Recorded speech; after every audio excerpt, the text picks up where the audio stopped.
चैतन्यमनोभीष्टं स्थापितं येन भूतले स्वयं रूप कदा मह्यं ददाति स्वपदान्तिकम् वन्देऽहं श्रीगुरुं श्रीयुतापदकमलं श्रीगुरुं वैष्णवांश्च श्रीरूपं साग्रजातं सहगना रघुनाथं वितं सजीवं साद्वैतं सावधूतं परिजना सहिता कृष्ण चैतन्य देवं श्री राधा कृष्ण पादान सहगना ललिता श्री विशाखावितांश हे कृष्णा करुणा सिंधु दीन बंधु जगतपते गोपेश गोपिका कांत राधा कांत नमस्तुते ताप्त कांचन गौरांगी राधे वृंदावनेश्वरी वृषभानुसुते देवी प्रणमामि हरिप्रिये वाञ्छा कल्पतरुभ्यश्च कृपा सिन्धुभ्येव च पतितानां पावने भयो वैष्णवे भयो नमो नमः नमो विष्णुपादाय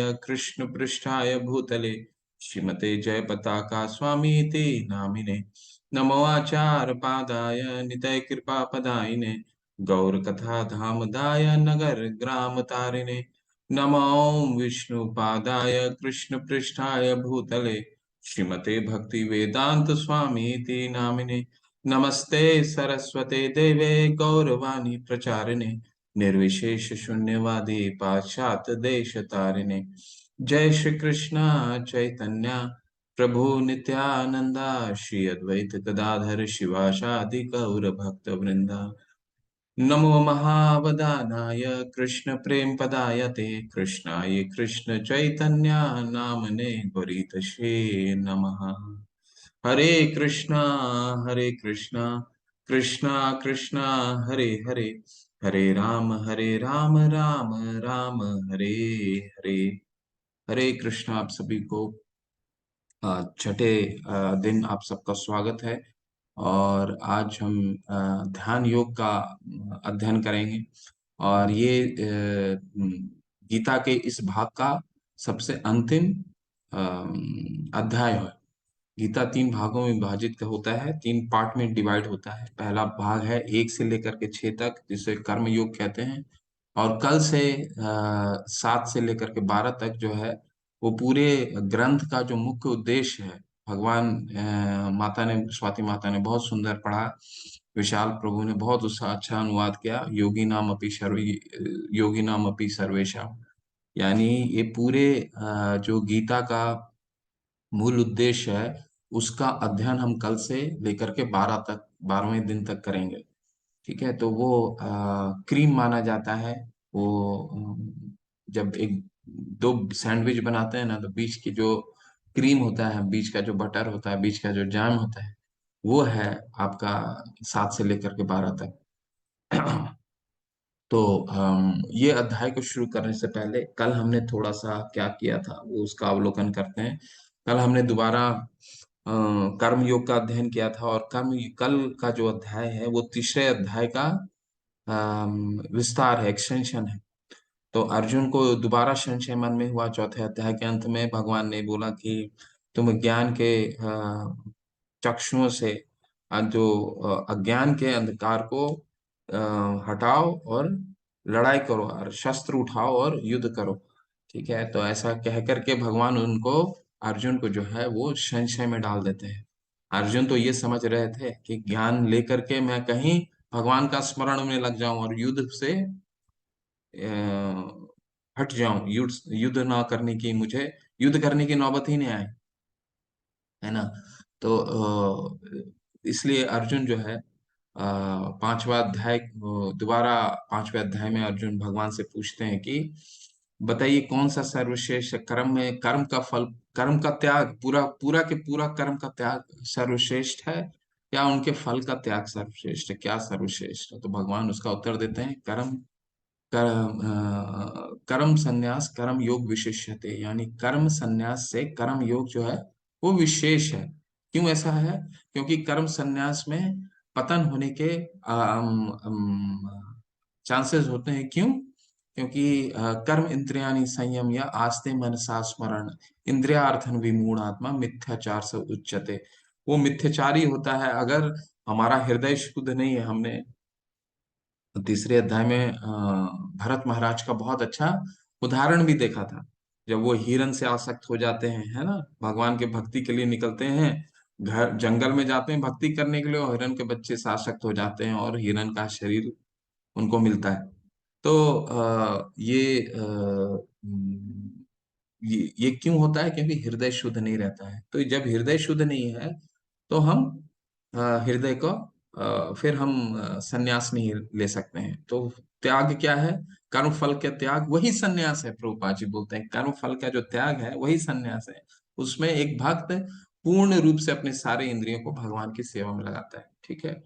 ये कह करके भगवान बहुत सुंदर एक श्लोक एक वर्ष आता है जहाँ पे भगवान कहते हैं कि ये तो जान गए वो, अगर भक्त जान जाता है, डिवोटी अगर जान जाता है कि कर्म संन्यास से कर्म फल जो है वो सर्वश्रेष्ठ है, कर्म फल का त्याग सर्वश्रेष्ठ है, और उसे ज्ञान आ जाता है, तो वो फिर क्या हो जाता है, वो कैसे बिहेव करता है, किस तरह उसका आदान प्रदान लोगों को किस तरह से देखता है। तो बोलते हैं विद्या विनय संपन्ने ब्राह्मणी गवी हस्तनी, सबको भगवान का अंश के रूप में देखता है। ठीक है। चाहे वो विद्या भी नहीं, चाहे वो ब्राह्मण हो, चंडाल हो, कुत्ता हो, हाथी हो, सबको भगवान का अंश के रूप में देखता है। जैसे अर्जुन अंश के रूप में नहीं देख रहे थे, इसलिए भगवान को उन्होंने बोला मेरे को मुझे बीचों बीच लेकर के चलिए, ताकि मैं मित्र को भी देख सकूं, ईर्ष्यालु को भी, दुश्मन को भी देख सकूं। इसके बाद भगवान बताते हैं कि पतन क्यों होता है, कि ये ही संस्पर्शजा भोगा दुख यो न एवते आदंतवंत कौन्तेय न तेषु रमते बुधा। अगर हम छोटी छोटी खुशियों के पीछे भागते हैं, हमने वो कल चित्र देखा था जहाँ पे हाथी का उदाहरण था, हिरण का उदाहरण था। तो हम छोटी छोटी खुशियों के पीछे भागते हैं, और वही छोटी छोटी जो खुशियां होती हैं हमारा अंत का कारण बनती है। इसलिए बुद्धिमान मनुष्य, भगवान कहते हैं, कि उन खुशियों के पीछे नहीं भागता। और इसके बाद अंत करते हैं, भगवान बहुत सुंदर श्लोक से अंत करते हैं। भोक्ता राम शांति श्लोक है, कि अगर भगवान के वो भगवान का ये शक्ति के बारे में, भगवान का ये स्वरूप जान जाता है, तो वो शांति को प्राप्त करता है। क्या वो क्या है? भोक्ताराम यक तपसाम सर्वलोक महेश्वरम सुहृदय सर्वभूतानाम ज्ञात्वा माम शांति मृच्छति। यानी मैं ही, भगवान कहते हैं, मैं ही सभी यज्ञ और तपस्याओं को भोगता हूँ। ठीक है। मैं सभी लोगों का, सभी भगवान, सभी देवताओं का महेश्वर हूँ, महाईश्वर हूँ, परमात्मा का भी मैं परमात्मा हूँ, और सुहृदय सर्वभूता नाम, यानी मैं सभी का हितैषी हूँ। तो जो ये जान जाता है वो शांति को प्राप्त करता है। ठीक है। ऐसा करके वो अंत करते हैं, और अब हम ध्यान योग का अध्ययन करेंगे। भगवान इस पूरे इसमें बहुत कम समय उन्होंने दिया है, लेकिन क्योंकि जानना हमारे लिए आवश्यक है, इसलिए भगवान ने ध्यान योग का भी वर्णन किया है। ये ध्यान योग क्या है? जैसे आप चित्र के माध्यम से देख सकते हैं, भगवान में अपना चित्त लगाना, अपना चित्त एकाग्र करना। ठीक है। तो उस समय अर्जुन पूछते, इसमें देखिए योग क्या है? योग मैंने आपको क्या बताया, कर्म योग पढ़ा, ज्ञान योग पढ़ा। जो भी योग का क्या मतलब है? योग का मतलब है भगवान से जुड़ना। हमारी लेकिन क्या समझ है, हम योग को क्या समझते हैं, या सामान्य मनुष्य योग को क्या समझते हैं? एक शारीरिक व्यायाम या ध्यान करने की एक विधि। जैसे ये एक चित्र के माध्यम में, ये योग क्या, इसको योग कहते हैं, जो मान लीजिए किसी तरह का ये सिद्धि कर रहा है, दृष्टि को अपने यहाँ पे केंद्रित कर रहा है, मध्य में केंद्रित करने का प्रयास कर रहा है, या ये योग है कि किसी तरह का संतुलन बनाने की प्रक्रिया है, या ये योग है जहाँ पे अपने शरीर को प्रताड़ना दे रहा है, शरीर जमीन में रख करके उसको प्रताड़ित कर रहा है। ठीक है। या ये योग है व्यायाम, जो शारीरिक व्यायाम है, ये भी बहुत इंपॉर्टेंट है, बहुत महत्वपूर्ण है हमारे जीवन को, शरीर को स्वस्थ रखने के लिए। परंतु क्या ये योग है? नहीं, ये योग नहीं है, ये एक शारीरिक व्यायाम है। ठीक है। तो इस तरह के योग काफी प्रचलित है, इस तरह का व्यायाम काफी प्रचलित है। ठीक है। तो इस तरह के कुछ चित्र है आपके सामने है, जो जिसको हम सामान्य रूप से योग समझते हैं। ये तो काफी ऑफिसर्स में होती हैं आज के तारीख में, जहाँ पे एक तरह से पूरा योग का रूम ही बना दिया जाता है, और वहां पे लोगों को आधे एक घंटे के लिए योग करने के लिए बोला जाता है। आप बाहर जाएंगे किताबें देखने के लिए, तो सबसे ज्यादा आज की तारीख में क्या किताबें हैं? योग के ऊपर हैं, या फिर खाने के ऊपर है ना। तो अब हम मुख्य विषय पे आते हैं, भगवान क्या बोलते हैं और ये अध्याय क्यों बहुत ही महत्वपूर्ण होने वाला है, कैसे? क्योंकि भगवान स्वयं कह रहे हैं। मैंने आपको बताया था ना कि जो अध्याय भगवान स्वयं बताते हैं बिना प्रश्नों के, वो अध्याय बहुत ही महत्वपूर्ण होता है। भगवान क्या बोलते हैं सुनिए।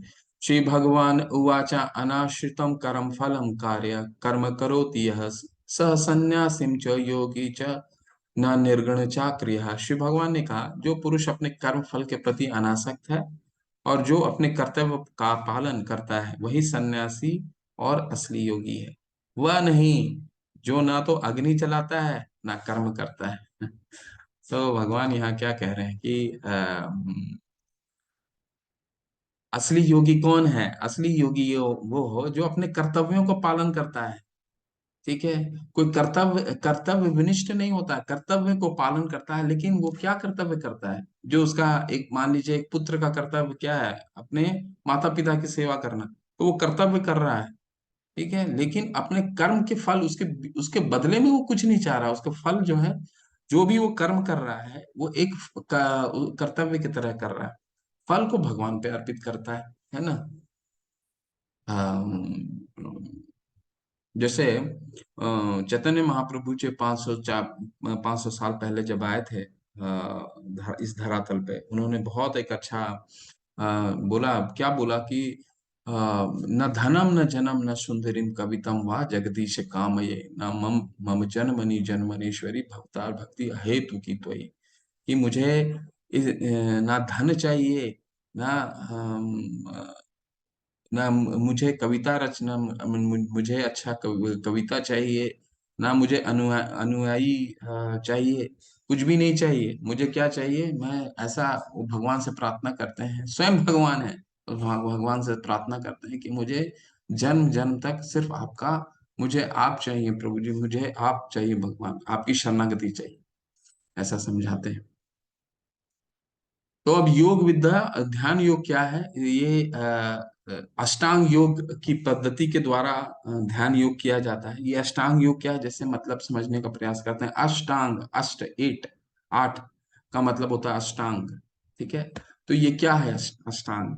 तो जैसे हम समझ रहे हैं, जैसे नाम से निकल के आ रहा है अष्टांग, यानी ये 8 चीजों में विभाजित होगा। 8 प्रक्रिया है इसमें। वो क्या है? इनको पढ़ते हैं और एक एक को धीरे धीरे इसको समझेंगे। तो ये यम से शुरू होता है। यम, नियम, आसन, प्राणायाम, प्रत्याहार, धारणा, ध्यान और समाधि। ठीक है। ये 8 चक्र हैं। ये 8 ध्यान योग, अष्टांग योग के प्रक्रिया हैं। ये क्या क्या है, ये समझते हैं। यम का क्या मतलब हुआ? यम का मतलब ये हुआ कि क्या नहीं करना है। ठीक है। क्या क्या करना है, डूज जिसको बोलते हैं। यम मतलब हो गया क्या करना है। नियम क्या हो गया? यम नियम। यम नियम, मुझे क्या नहीं करना है। डोंट्स, डूज एंड डोंट्स जिसको बोलते हैं ना, डूज एंड डोंट्स। जैसे या एकांत स्थान चाहिए। अब आप भीड़ भाड़ इलाके में तो ध्यान नहीं लगा सकते। तो एकांत स्थान में चाहिए जहां अपने मन को नियंत्रित किया जा सकता है। नियम क्या है? नियम है कि ज्यादा खाना नहीं खाना। अपने अपने जो अपने व्यवहार है उसको उसको रेगुलेट करना, उसको नियंत्रित करना। तो भगवान भगवान बताते हैं, युक्त आहार विहार से युक्त चेष्ट से कर्मसु युक्त स्वप्न बोध से योगो भवति दुखा। तो युक्त आहार विहार से, ना मुझे हमें ज्यादा खाना खाना चाहिए। एकदम नियमित रूप में हमारा जो शरीर बना है, जिस रूप में खाना खाना है उतना ही खाना खाइए, ज्यादा नहीं खाना है।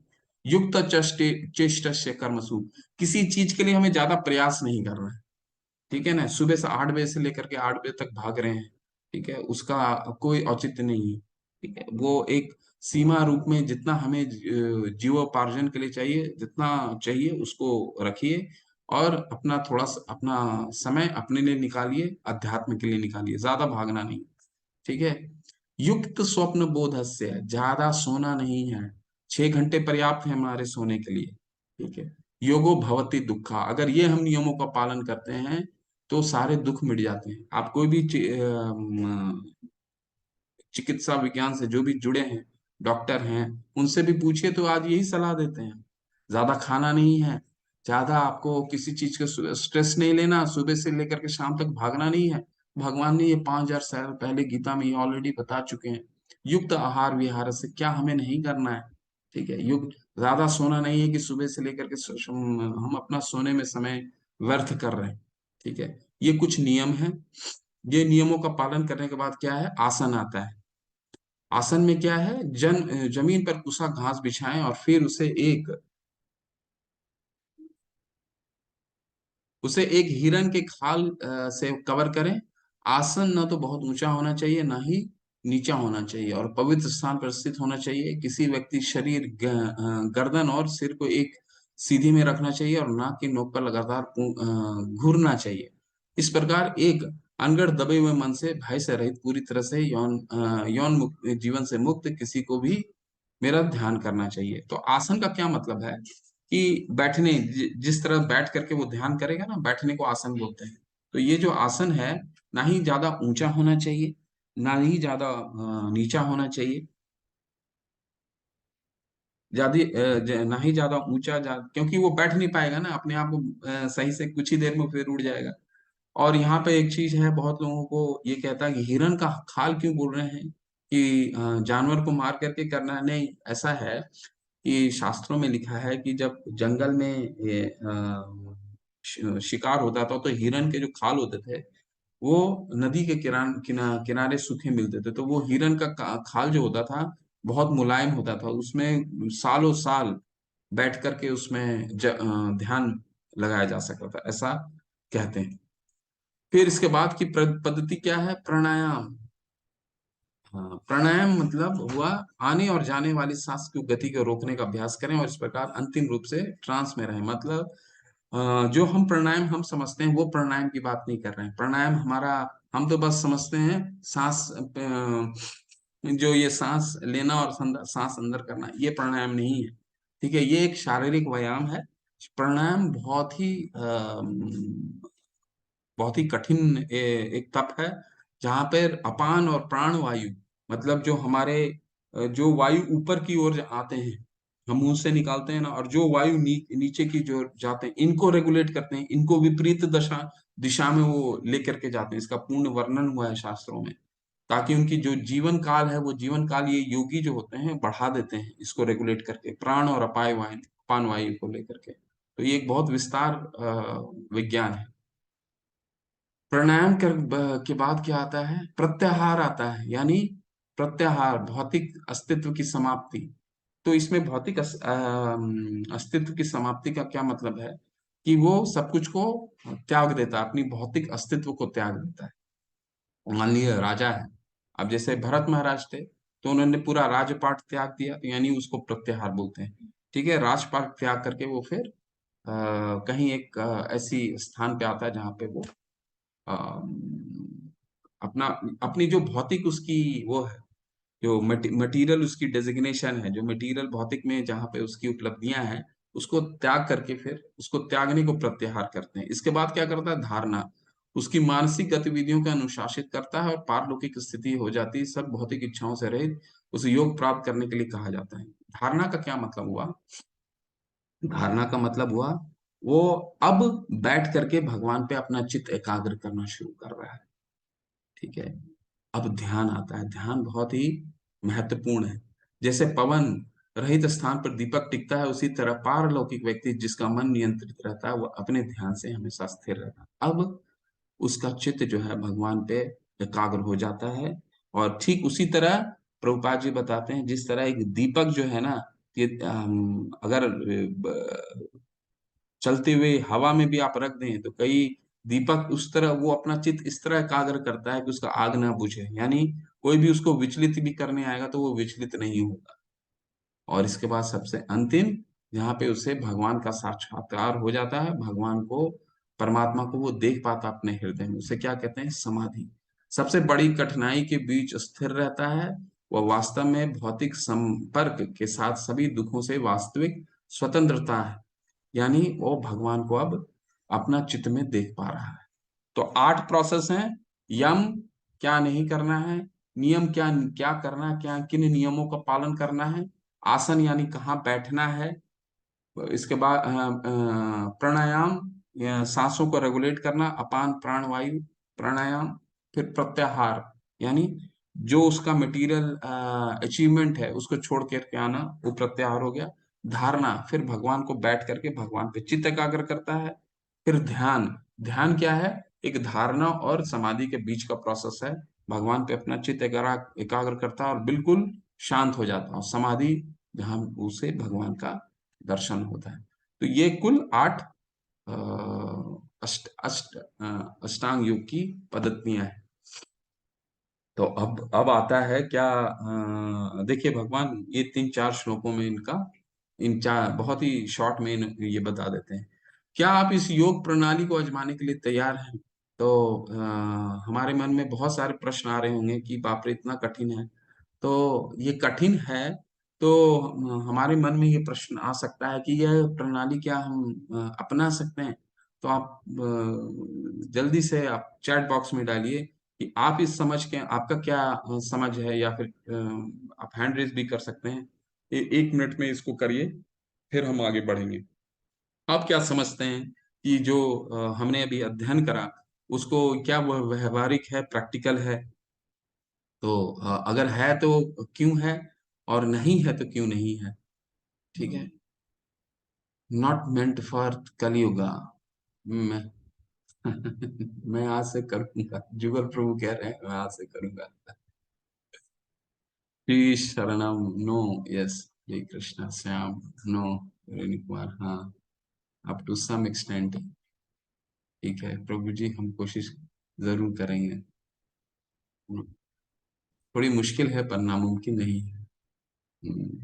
Bhaskar Acharya, Gayatri Mata, yes, to some extent possible. ठीक है, यस पॉसिबल, सृजना माता जी कह रही, ये प्रभु जी कोशिश कर सकते हैं। यस, ठीक है। चलिए इसको निष्कर्ष में लाते हैं।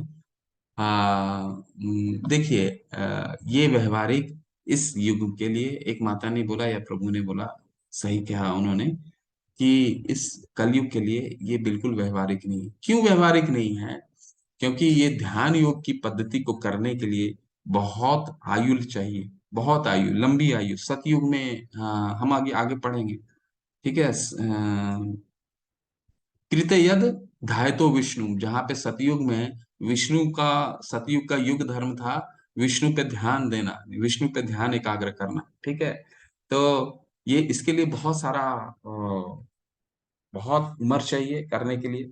दूसरा, कि हमारा इंद्रिय इतना संयमित नहीं है, जो हमारे पास आज के समय में हमारे आसपास हमारे को विचलित करने के लिए बहुत सारी चीजें हैं जो हमें विचलित कर सकते हैं। तो विश्वामित्र जैसे मुनि भी विचलित हो गए थे, बहुत बड़े ध्यान योगी थे वो, इतने बड़े ध्यान योगी थे, वो विचलित हो गए थे।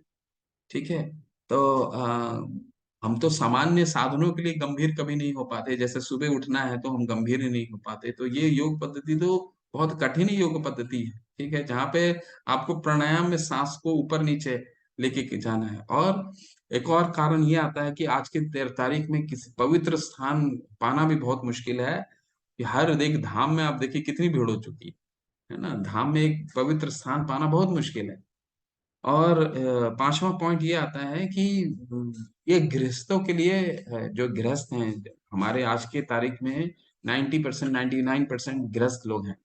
तो गृहस्थ के लिए बहुत ही मुश्किल हो जाएगा, क्योंकि प्रत्याहार जो एक एक प्रत्याहार है, जो अपने भौतिक जो जो हमारा मटेरियल वर्ल्ड है उसको छोड़ करके जाना बहुत ही मुश्किल है। और बच्चों और माताओं के लिए तो बहुत मुश्किल है, वो कैसे जा करके अभी इस तरह का पद्धति को अप्लाई कर सकते हैं।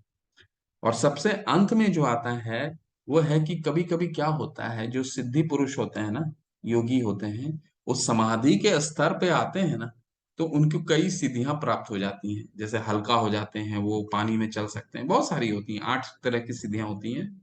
तो सिद्धियां प्राप्त करते हैं। वो सिद्धियां जो है, इनके बाद वो स्वयं को भगवान मानने लग जाते हैं। कई चीज जगह आपने देखा होगा कि अपने जादू करते हैं, हार ले आते हैं, ये ले आते हैं, वो ले आते हैं, इस तरह का मतलब शो करते हैं, इस तरह की चीजें करते हैं कि लोग आकर्षित हो जाते हैं और अपने आप को स्वयं को बोलते हैं कि मुझे भगवान बोलो, स्वयं को भगवान बोलते हैं। तो ये क्या होता है, पतन हो जाता है। तो ध्यान योगी का सबसे बड़ा एक ये कुछ कुछ चीजें हैं जो संभव इस कलयुग में नहीं है। ये तो बट ये जो क्या है ये हम सोच रहे हैं, लेकिन अर्जुन जैसे महापुरुष का क्या सोचना है ये पढ़ते हैं। देखिए अर्जुन भी क्या बोल रहे हैं। अर्जुन बोल रहे हैं, चंचला ही मन कृष्णा प्रमाथि बलव्रत दृढ़ तस्याम निग्रह मन्ये वायुरेव सुदुष्कर्मा। हे कृष्ण, चूंकि मन चंचल और अस्थिर है, उच्छृंखल हठीला तथा अत्यंत बलवान है, अतः मुझे इसे वश में करना वायु को वश में करने से भी अधिक कठिन लगता है। कितना सुंदर बताते हैं, बताइए। अर्जुन कोई सामान्य पुरुष तो है नहीं, एक गुडाकेश है। गुडाकेश अर्जुन को और भगवान उनको क्या कहते हैं, गुडाकेश। गुडाकेश क्या होता है, जिन्होंने अपने अज्ञान को ज्ञान के से हर लिया है। मतलब वो बहुत ज्ञानी है, ठीक है। तो उन्होंने तो भगवान शिव को भी हरा करके पशुपतास्त्र लिया था, जब जंगल में 12 वर्ष का संन्यास था, तपस्या था, और एक उन्होंने किया तो 1 वर्ष का अज्ञातवास था। तो पूरे लोक पे विचरण करते थे, स्वर्ग में विचरण करके आ गए थे, सारी कलाओं में निपुण थे, नृत्य जानते थे, संगीत जानते थे, सव्यसाची थे। सव्यसाची का क्या मतलब है, दोनों हाथों से तीर छोड़ सकते थे, बाएं हाथ से भी दाहिने हाथ से भी, इतने निपुण थे ना। तो कोई सामान्य पुरुष नहीं। तो वो कह रहे हैं कि चंचला ही मन कृष्ण, यानी मन इतना चंचल है। प्रमाथी, प्रमाथी मतलब क्या होता है, विचलित रहता है, हमेशा विचलित रहता है। अर्जुन कह रहे हैं 5117 साल पहले कि विचलित रहता है, ठीक है। तो हम तो बद्धजीव हैं, हमारे लिए तो बहुत मुश्किल है। बलव्रत यानी कि बहुत बलवान है, एक बार जो ठान लेता है वही करता है, ठीक है। आज यहाँ पे जाना है, ये करना है, उसको वही करता है वो। तस् ठीक है, बलव्रत दृढ़म, दृढ़म यानी कि, और फिर उसमें गिर जाता है। तस्याम निग्रह मन्ये वायुरेव दुष्कर्मा। वायु, अर्जुन बता रहे हैं कि मैं एक बार को तो हवा को तो पकड़ सकता हूँ, मन को नहीं पकड़ सकता, ठीक है। तो ऐसा करके अर्जुन अपना इस योग पद्धति को निष्कासित करते हैं, ठीक है। लेकिन भगवान इनको उपाय बताते हैं, भगवान बता रहे हैं, देखिए उपाय क्या है। श्री भगवान उवाचा अशंशाय महाबाहु मनोदुनिग्रहम चलम अभ्यासेन तु कौन्तेय वैराग्येन च गृह्णते। श्री भगवान कृष्ण ने कहा, हे महाबाहु कुंती पुत्र, निसंदेह चंचल मन को वश में करना अत्यंत कठिन है, किंतु उपयुक्त अभ्यास द्वारा तथा विरक्ति द्वारा ऐसा संभव है। तो भगवान हाँ में हाँ मिला है। पहले तो क्या बोल रहे हैं, असंचय मनो महाबाहु मनोदुनिग्रहम चलो चलम। हाँ अर्जुन, तुम ठीक कह रहे हो, मन को पकड़ना बहुत मुश्किल है। मनो दुनिग्रहम चलम, तुम ठीक ही कह रहे हो, चंचल ही मन कृष्ण। लेकिन इसको इसको हम शांत कर सकते हैं कैसे, भगवान क्या बता रहे हैं, अभ्यासेन तु कौन्तेय वैराग्येन च गृह्णति, ठीक है। तो अभ्यास क्या कैसे करना है, भगवान कह रहे हैं अभ्यास करो, ठीक है, प्रैक्टिस करो, प्रैक्टिस करो। और प्रैक्टिस क्या करना है, वैराग्य का प्रैक्टिस करना है, ओके। वैराग्य का प्रैक्टिस कैसे कर सकते हैं हम, भगवान के बारे में जितना हम श्रवण करेंगे, पदार्थ से हमें उतनी विरक्ति होगी, भगवान से हमें जितनी आसक्ति होगी, उतना हम पदार्थ से उतने विरक्त होंगे, ठीक है। तो भगवान इसी अध्याय में एक और तरीका बताते हैं। क्या तरीका बताते हैं, अभ्यास कैसे करना है बताते हैं। ततस्ततो नियमत ऐतत आत्मनेव वंशनायत, यानी उसको, हमारा जब मन विचलित हो जाता है, मान लीजिए हम हरे कृष्णा महामंत्र कर रहे हैं, हरे कृष्णा कृष्णा कृष्णा हरे हरे, हरे राम राम राम राम हरे हरे, तो कई जगह घूम के आ जाता है, पूरे दिन में जितना भी हमने कार्य करा है सब हमारे मन में आने लग जाता है। तो हमें क्या करना है, भगवान कह रहे हैं यतो ततो ततो नियमित, उसको खींच के पकड़ पकड़ के लेके आओ, पकड़ के लेके आओ, ठीक है। और अभ्यासेन, और इसका अभ्यास करो, अभ्यासेन तू कौनते। तो हमें क्या करना है, जब भी हमें किसी चीज पे फोकस करना है, भगवान पे चित्त एकाग्र करना है, तो हमें, जैसे हम 1 घंटे बैठे हैं, कई बार हो सकता है हमारा मन इधर से उधर भटक रहा हो, तो कोशिश कीजिए उसको खींच करके लेकर के आने के लिए। क्यों? क्योंकि भगवान हमें ऐसा बता रहे हैं करने के लिए, ठीक है। क्योंकि हमारे बारे में तो हमसे अच्छा कौन जानता है, भगवान ही जानते हैं। सुहृदय सर्वभूतानां कल ही हमने पढ़ा है। तो हमसे ज्यादा अच्छा, हाँ उनसे ज्यादा अच्छा तो, क्योंकि हमको बनाने वाले वही है। एक मोबाइल है, ठीक है। मोबाइल के हम बड़े बहुत अच्छे ऑपरेट कर सकते हैं, मैनुअल पढ़ के बहुत अच्छे हम ऑपरेटर हो सकते हैं, एक एक चीज के बारे में जानते हैं। लेकिन जो उसका निर्माता है, जो उसका मैन्युफैक्चरर है, उससे ज्यादा तो हम नहीं जान सकते हैं ना। तो हमारे बारे में सबसे ज्यादा कौन जानता है? जो हमारा निर्माण किया है, जिसने, हाँ, अहम सर्वस्व, जो हमारा बीज प्रदत्त पिता है, यानी भगवान हमारे बारे में जानते हैं। तो वो हमें बता रहे हैं कि ऐसे करोगे तो ऐसे हो जाएगा। तुम अभ्यास करना पड़ेगा। अभ्यास कैसे करोगे? खींच करके लेके आओ अपने मन को बार बार। तो और खींचना किस चीज पे खींचना है? भगवान के विषय पे, कृष्ण के विषय पे खींचना है। कृष्ण के विषय पे जो जितना श्रवण करेगा पदार्थ से, उतनी विरक्ति होगी और हमारा फोकस उतना ही बढ़ेगा। और ये चीज अपना के देखिए। आप जो हम सामान्य कार्य भी कर रहे हैं, ठीक है, उसमें हम ज्यादा देर कर पाएंगे। नहीं तो क्या होता है, हम कोई एक कार्य के पीछे बैठते हैं और तुरंत ही हमारा मन विचलित होने लगता है। वो भी कर लें, वो भी कर लें, वो भी कर लें। 1 घंटा हम कंप्यूटर पर बैठते हैं। ये आप अपनी कार्यस्थली में भी देख लीजिए। हम कोई कार्य एक एक चित्त एकाग्र करके करना हमारे लिए बहुत कठिन हो जाता है। क्यों? क्योंकि अभ्यास नहीं है वहाँ, ट्रेनिंग नहीं है उस चीज की। तो अभ्यास हमारे हरे कृष्ण महामंत्र करते हैं, तो हम अपने मन को बहुत ही संयमित करते हैं, खींच खींच के ला करके। और ये प्रैक्टिकली आपके लिए व्यवहारिक हर चीज में अप्लाई कर सकते हैं। आप खुद ये इस चीज को, फर्क इसका महसूस करेंगे। मन दोस्त है या दुश्मन? चलिए, है बहुत सुंदर प्रसंग आने वाला है जी, देखिए। भगवान क्या बता रहे, मन आग की तरह है, जब नियंत्रित किया जाता है तो चमत्कार हो सकता है, नियंत्रण से बाहर तबाही हो सकती है। तो मन क्या है? एक ईंधन की तरह है, इंजन मतलब पेट्रोल, ठीक है। अगर उसे अच्छे से नियंत्रित करके उसको उपयोग किया जाए, तो वो जहाज और रॉकेट का रूप ले सकता है, ठीक है। लेकिन उसी को अगर नियंत्रित नहीं करे तो क्या होता है? आग लग जाता है। अगर ईंधन को हम नियंत्रित ना करें तो आग लग जाता है। तो मन भी ऐसा ही है। मन को अगर हम नियंत्रित ना करें, अगर दोस्त ना बनाए, तो वो हमेशा हमारा दुश्मन बन जाता है। तो ये उसका वर्ष है, बहुत अच्छा।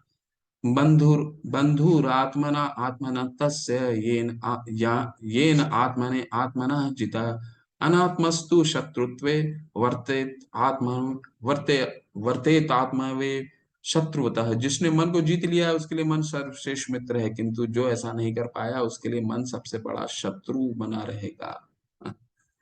तो भगवान ये हमें बताने का प्रयास कर रहे हैं कि देखो, मन को अगर हमने नियंत्रित नहीं करा, मान लीजिए हमें सुबह उठ करके जप करना है, ठीक है। तो अगर हमने मन को मित्र नहीं बनाया, तो वो तो हमें, जब अलार्म भी हम लगा लेंगे तो स्नूजिंग करते रहेंगे, ठीक है। अब उठ जाते हैं, ठीक है। अब उठ जाते हैं, 6 बजे की क्लास है, ठीक है। 5, साढ़े 5 बजे का हमने अलार्म लगाया, स्नूजिंग नहीं, 15 मिनट और सो लेते हैं। फिर स्नूजिंग किया हमने, फिर 10 मिनट और इस तरह करके वो 6 बजे क्रॉस हो जाएगा। और फिर हम सोचेंगे चलो कोई बात नहीं, रिकॉर्डिंग देख लेंगे, है ना। तो रिकॉर्डिंग भी कभी कभी मिस हो जाती है, क्योंकि हम अपने कार्य में इतने व्यस्त हो जाते हैं कि रिकॉर्डिंग भी मिस हो जाती है, ठीक है। तो हमें क्या करना पड़ेगा? मन जो है, एक, अगर आप इस शरीर को कार रूप ले लें और आप पीछे बैठे हैं, मन को एक ड्राइवर रूप में समझिए।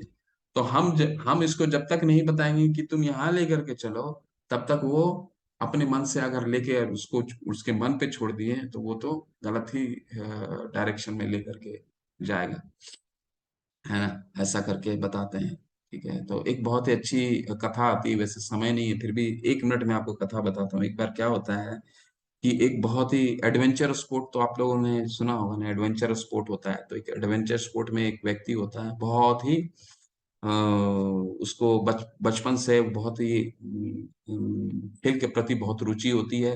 और अपनी शारीरिक जो उसका शरीर रूपी जो शरीर में उसको भागना दौड़ना, ये सब बहुत पसंद होता है। और वो पसंद जब वो बड़ा, जैसे ही बड़ा बनते रहता है, तो ये उसके खेल के प्रति रुचि और बढ़ने लग जाती है। और एडवेंचर स्पोर्ट होते हैं ना, जो स्कूबा डाइविंग और जहाँ कई चीजें होती हैं ना एडवेंचर स्पोर्ट्स में, तो जहाँ पे वो उसमें उन उसको जो होता है कि बहुत ही रोमांच जो आता है ना, रोमांच, ठीक है, पत्थर से कूदना, माउंटेनियरिंग करना, इसमें कूद करना, तो उसको बहुत ही आनंद आने लगता है। तो एक बार क्या करता है, वो हिमालय में चढ़ने का प्रयास करता है, हिमालय में चढ़ भी जाता है, और वो देखता है हिमालय में चढ़ते चढ़ते एक बहुत ही सुनसान हिमालय नहीं रहता है, बहुत ही सुनसान पर्वत रहता है, उसमें चढ़ाई करता है, कोई नहीं मिलता है। चढ़ते चढ़ते क्या देखता है कि एक कोने में एक साधु बैठे हुए हैं। तो बड़ा अचंभित हो जाता है, ये साधु यहाँ क्या कर रहा है, इतना दूर में, इतना ऊपर में आकर के कैसे आया। ठीक है। तो सोचता है इससे जाके पूछता हूँ क्या कर रहा है ये यहाँ पे। तो जाते हैं उसके बारे में, उसके पूछते हैं उससे कि मुनिवर आप यहाँ पे कैसे आ रहे हैं। बोले मुझे तुम विचलित मत करो, मुझे बहुत काम है। तो इधर आसपास देखता, बोला अरे इनको क्या काम है यहाँ ऊपर में आकर के, यहाँ तो कुछ दिख ही नहीं रहा है, इनको क्या काम है। तो मुनि बोलता है, पूछता है कि आपको क्या काम है, यहाँ तो कुछ दिख भी नहीं रहा है। तो मुनि बोलते हैं देखो, मुझे काम है कि जंगली जानवरों को यहाँ से भगाना है। वो कौन कौन से जंगली जानवर हैं, दो चील हैं जंगली, दो भालू जंगली आने वाले हैं, दो अम, खरगोश हैं, ठीक है, जंगली, और एक गधा है जंगली, और एक बहुत ही विषैला सांप है। तो देखता है वो जो व्यक्ति होता है, वो देखता है अरे यहाँ तो कुछ नहीं दिख रहा। बोला मुनिवर कहाँ दिख रहा है, कुछ तो नहीं दिख रहा है। तो बताते हैं कि है ना, कहाँ है। बोला ये जो मेरी दो आंखें हैं, ये चील हैं। कैसे कि ये हमेशा दूसरे के प्रति छिंदोवेशन देखता है, ठीक है, दूसरे के प्रति हमेशा दोषारोपण देखता है, दोष देखता है। तो ये चील है, इनको कंट्रोल करना है मुझे। इन जो जंगली जानवर हैं, जो मैंने 8 जंगली जानवर बोले, मुनि बोलते हैं, इनको मुझे नियमित करना है, इसलिए ऊपर आके बैठा हूँ। तो ये जो दो आंखें हैं, वो चील हैं, ये दूसरे में हमेशा छिंदोवेशन देखता है, यानी दोष देखता है, कभी उस पर अच्छाई देख ही नहीं पाता। इनको नियमित करना है। ये जो दो भालू हैं, ये हैं मेरे दो हाथ। दो हाथ क्या है, ये हमेशा लेना जानते हैं, देना तो कुछ जानते ही नहीं है, तो इनको इनको नियमित करना है ना। फिर क्या बताते हैं कि दो खरगोश हैं, दो खरगोश, जंगली खरगोश है, वो क्या है, मेरे दो पैर हैं। ये दो पैर जो हैं, वो हमारे मेरे दो, हमेशा आराम खोजना चाहता है, ज्यादा ज्यादा दौड़ना भागना नहीं चाहता, ठीक है, ज्यादा फिजिकल एक्टिविटी नहीं करना चाहता, तो आराम खोजता है। तो इसको भी मुझे नियमित करना है। और एक गधा है, जंगली गधा, वो क्या है, ये मेरा शरीर है, ये हमेशा कंफर्ट जोन ढूंढता रहता है, जहां पे उसको कंफर्ट मिल गया, अपने आप को कभी चैलेंज नहीं करता। ठीक है। हम जैसा समाज चाहता, हम उसी तरह अपने आप को बनाने की कोशिश करते हैं।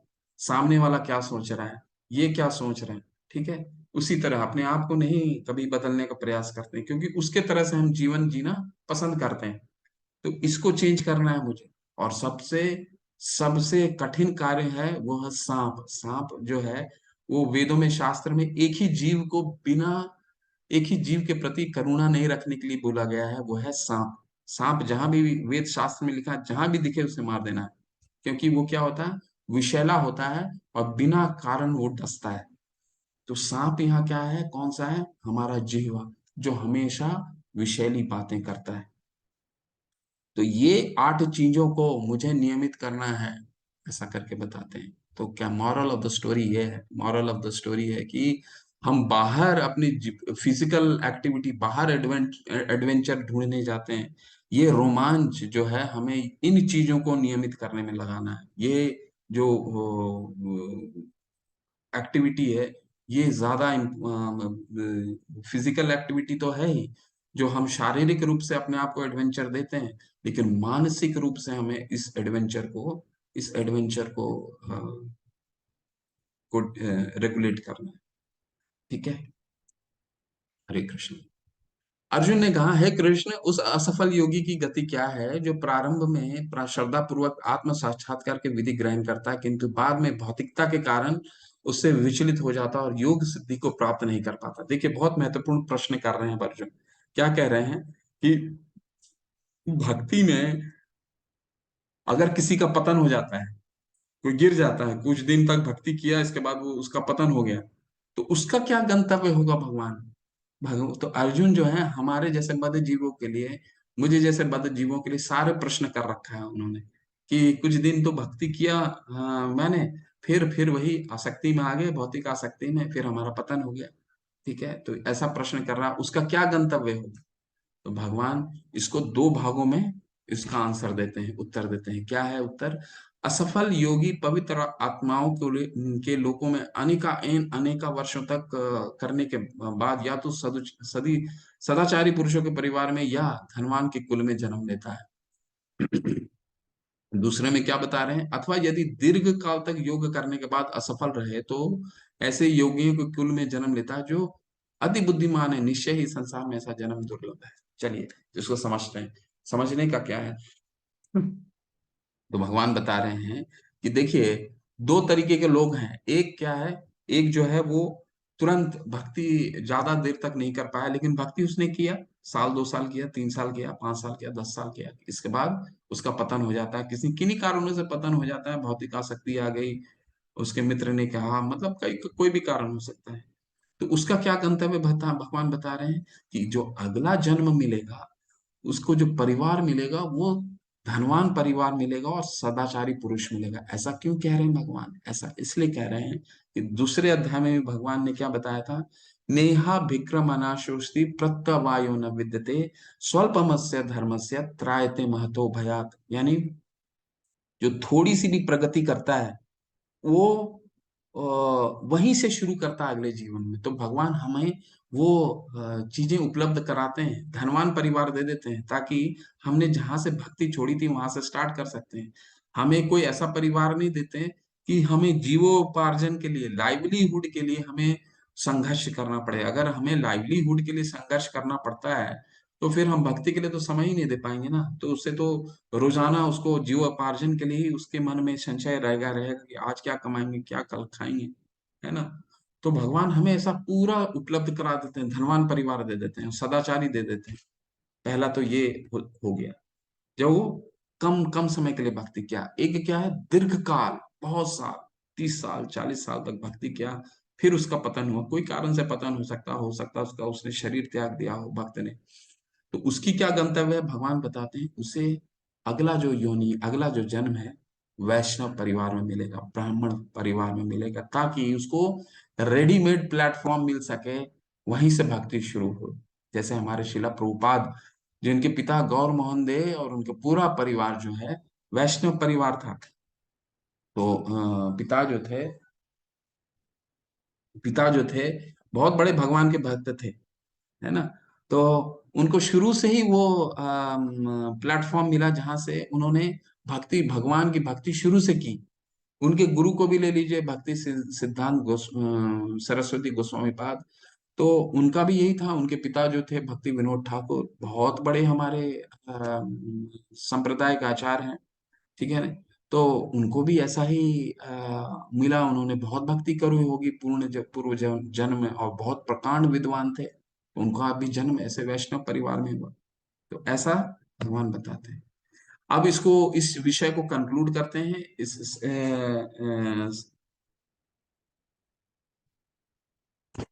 इस विषय को कंक्लूड करते हैं।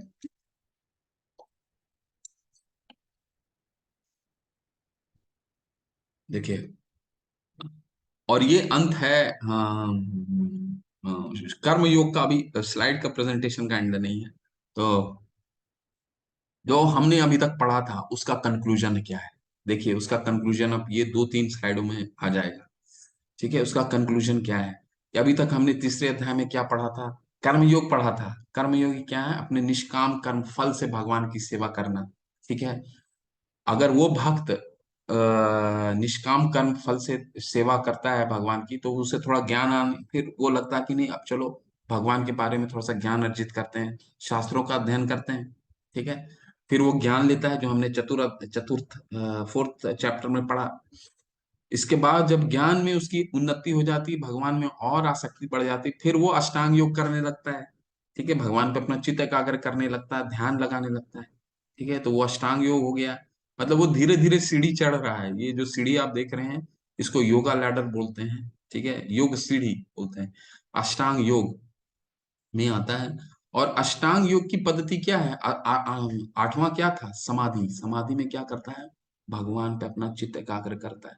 ठीक है, यानी अंतिम गंतव्य, मुख्य उद्देश्य क्या है? मुख्य उद्देश्य है भगवान पे अपना चित्त एकाग्र करना, यानी भक्ति योग मुख्य उद्देश्य है।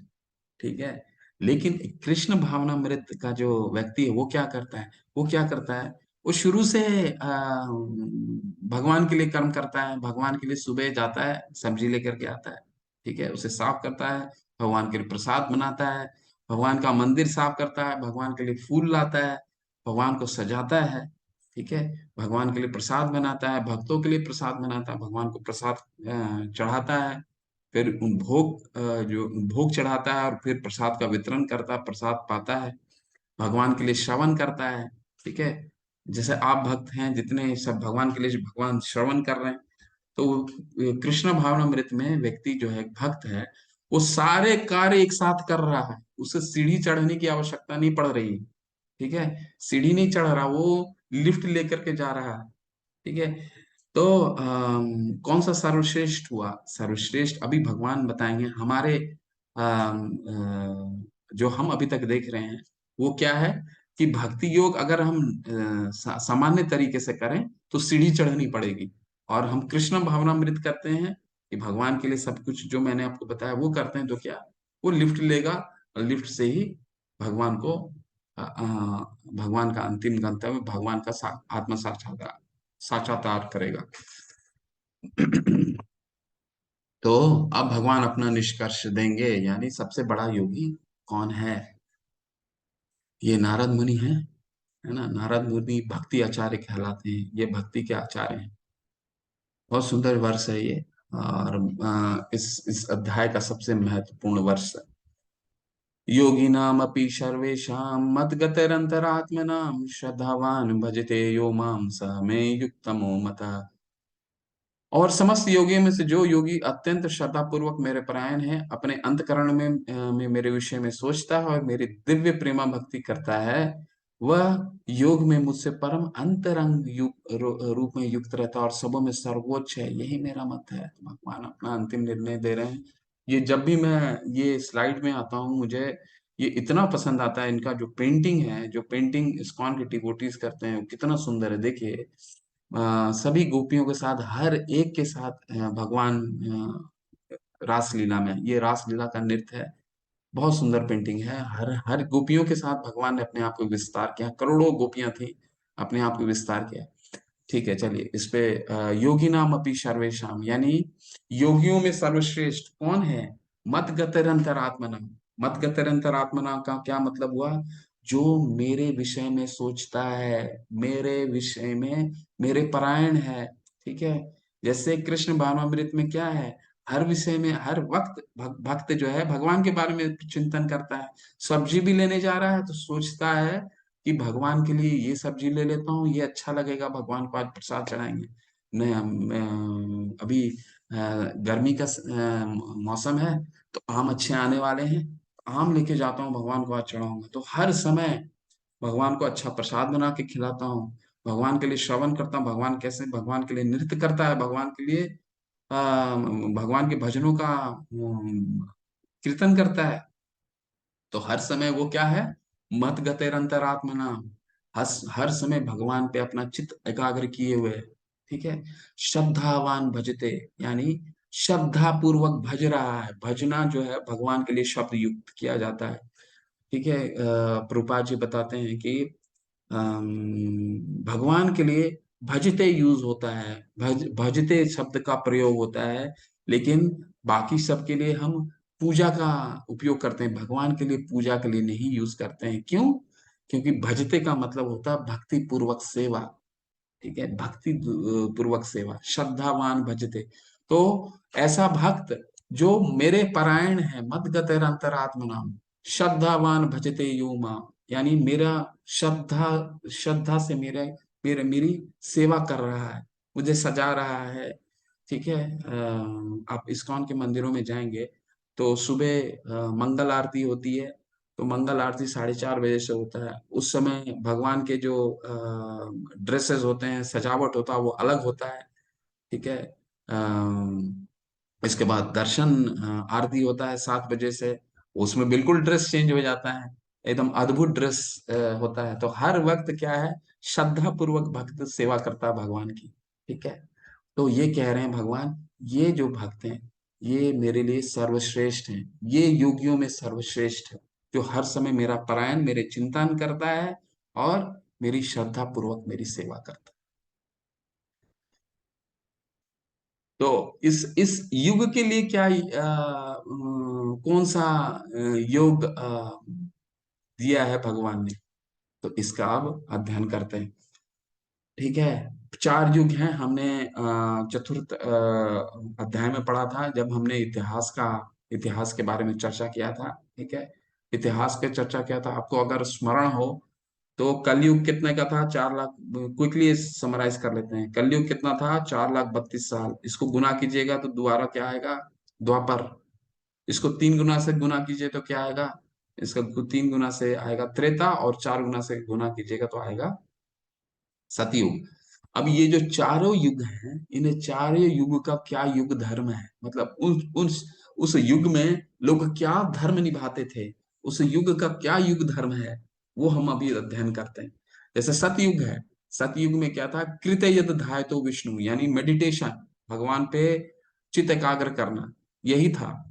अब जैसे ये आप जो चित्र देख रहे हैं, ये हैं हिरण्यकशिपु, प्रहलाद के पिता, जो ब्रह्मा जी को प्रसन्न करने के लिए, ब्रह्मा जी से वर मांगने के लिए इन्होंने बहुत कठिन कठोर तपस्या किया था, इतना कठोर तपस्या किया था कि शरीर के सारे मांस निकल गए थे, पूरा दीमक लग गया था शरीर में।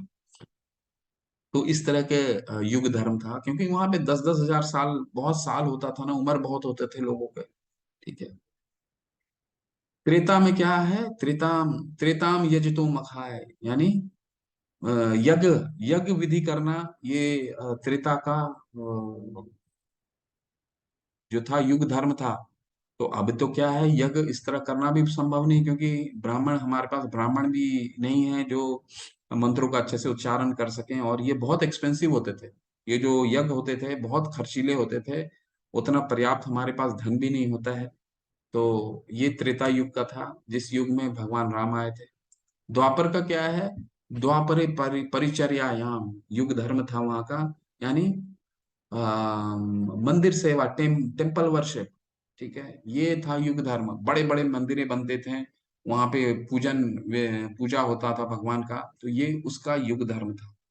लेकिन कलयुग का क्या युग धर्म है, कलौ तद हरि कीर्तनात्, chanting holy name of the lord, यानी प्रभु के पवित्र नामों का जाप करना, कलौ तद हरि कीर्तना, जो भगवान महाप्रभु चैतन्य ने हमें 500 वर्ष पहले दिया, यही युग धर्म है।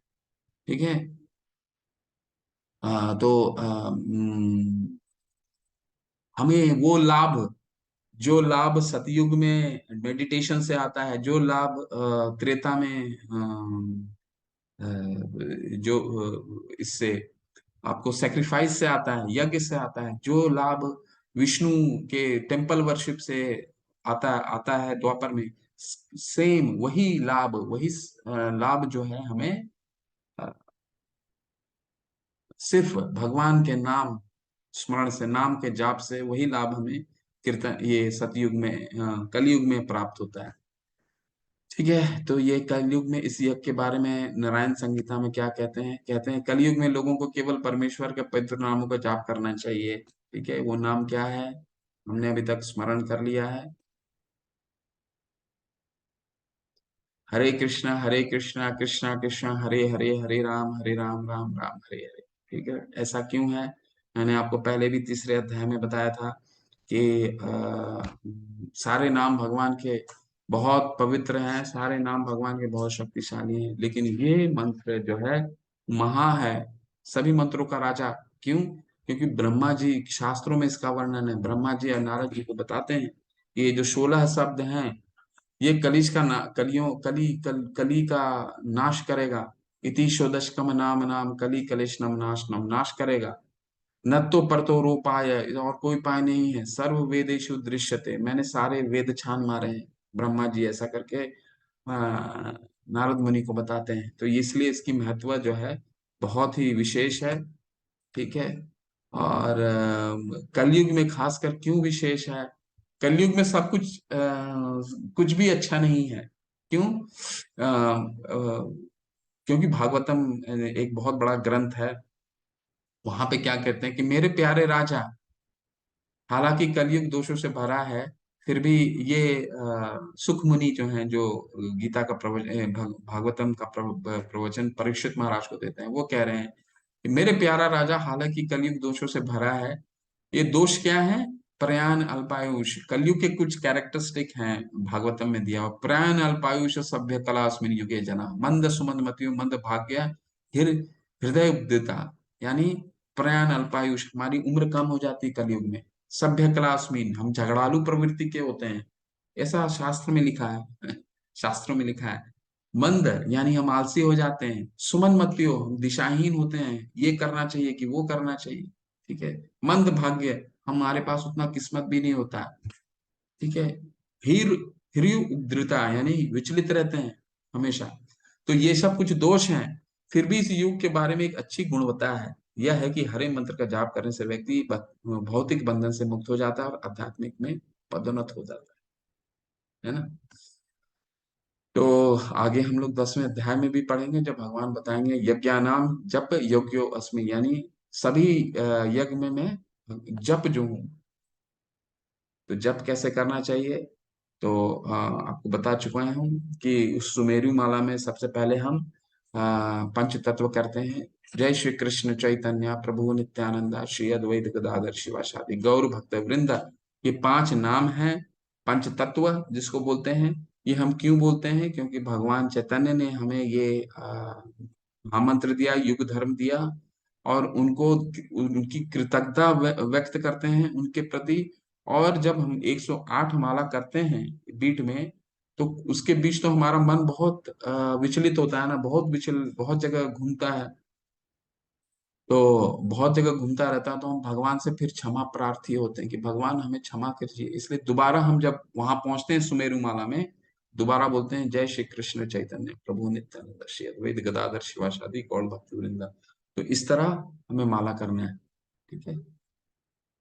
मैं आपको माला के बारे में अंत में दिखा देता हूँ। अभी इसको समाप्त कर लेते हैं। तो ये पंच तत्व है। तो जब भी जप करें, थोड़ा जोर से जप करें। मंत्र सुनने के लिए पर्याप्त जोर होना चाहिए। जब भी मंत्र हम करना चाहिए, कैसे करना चाहिए? हरे कृष्णा कृष्णा कृष्णा हरे हरे, हरे राम राम राम हरे हरे। ऐसा नहीं करना चाहिए। कृष्ण कृष्ण कृष्ण कृष्ण। ना ना, ये नहीं। जब भी जो करें, तो ताकि आपकी सारी इंद्रियां जो है व्यस्त रहें, और आपके जो कान है वो सुन सकें। प्रत्येक नाम अलग अलग उच्चारण करना चाहिए। ऐसा नहीं कि हरे कृष्ण कृष्ण कृष्ण हरे हरे राम राम राम राम हरे, ऐसा नहीं। हरे कृष्णा कृष्ण कृष्ण हरे हरे, हरे राम राम हरे हरे, इस तरह उच्चारण करना चाहिए। सम्मान से करना चाहिए, भक्ति और एकाग्रता के साथ करना चाहिए। तो एक व्यक्ति को जो आध्यात्मिक रूप से जिज्ञासु है, वह सबसे बुनियादी प्रकार की सेवा में शुरू होता है, जो कर्म योग है। अपनी क्षमता के अनुसार वह प्रभु के लिए काम करता है, यानी भगवान के लिए फूल चढ़ाना, मंदिर की सफाई करना, दान आदि करना। इसका अभ्यास करते हुए कई ज्ञानियों से मिलता है, और ज्ञान योग में ज्ञान में जुड़ जाता है, और धीरे धीरे यह समझने लगता है कि वह शरीर नहीं परमात्मा है जिसके हृदय में रहता है। वह इस बात को महसूस करना चाहता है। वह कृष्ण के समक्ष समर्पण कर देता है और भक्त बन जाता है, और सबसे उच्च योग साधना में शामिल होता है। वह है भक्ति योग। तो हमने इसी चीज का आपका वर्णन किया।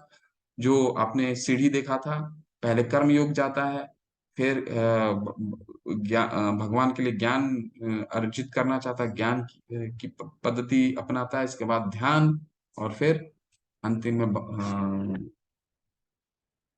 भगवान की भक्ति। ठीक है। तो ऐसा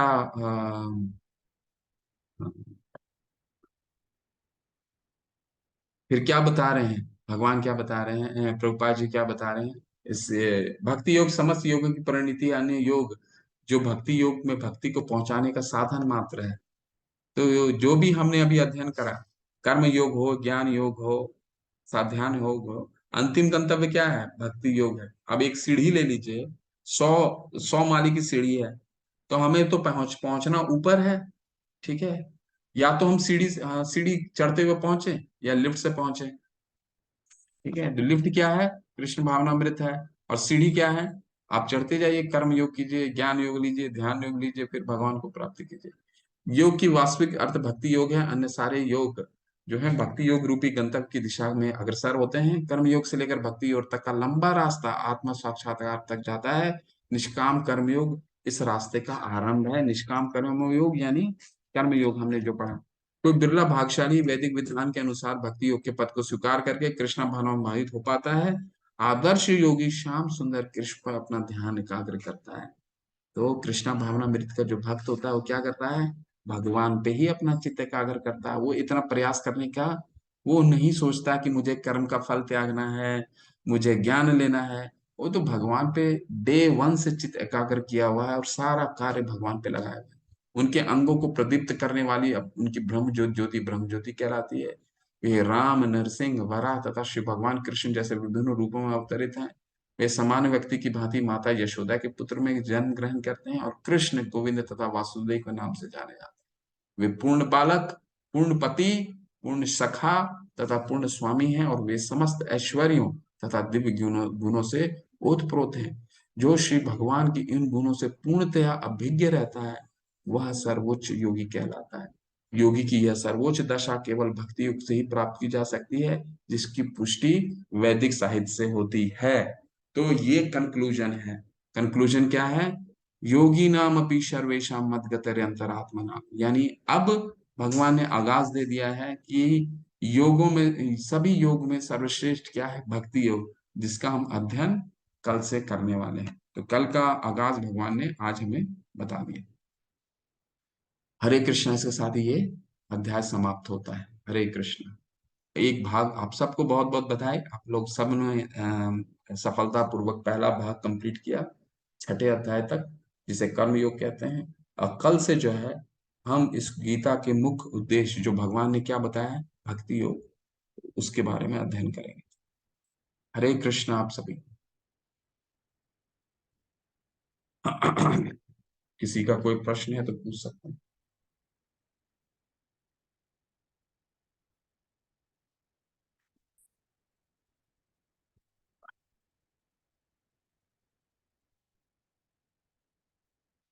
सुमन माता जी, हरे कृष्ण माता जी, प्लीज बोलिए। हरे कृष्णा प्रभु जी। हरे कृष्ण माता जी।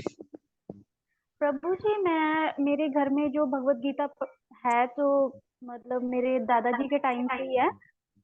तो उसमें मतलब जो फर्स्ट अध्याय है उसमें वो ये इस चीज के लिए बोला है कि जो अर्जुन थे वो निंद्रा को उन्होंने जीता था। तो प्रभु जी उसके बारे में बताइए, क्योंकि मैंने ये कभी जो महाभारत हम टीवी वगैरह में देखते हैं उसमें नहीं देखा मैंने कभी। इसके बारे में मुझे कुछ बताइए तो। भगवान देखिए, उसमें बहुत ज्यादा महाभारत जो हम देखते हैं, अ, वो तो एक्चुअली कमर्शियल गेन के लिए महाभारत बनता है। जो भी भक्त बोलता है वो यथार्थ बोलता है, लेकिन कमर्शियल गेन में फिर वो पूरा डाइल्यूट हो जाता है, पूरा शास्त्र डाइल्यूट हो जाता है।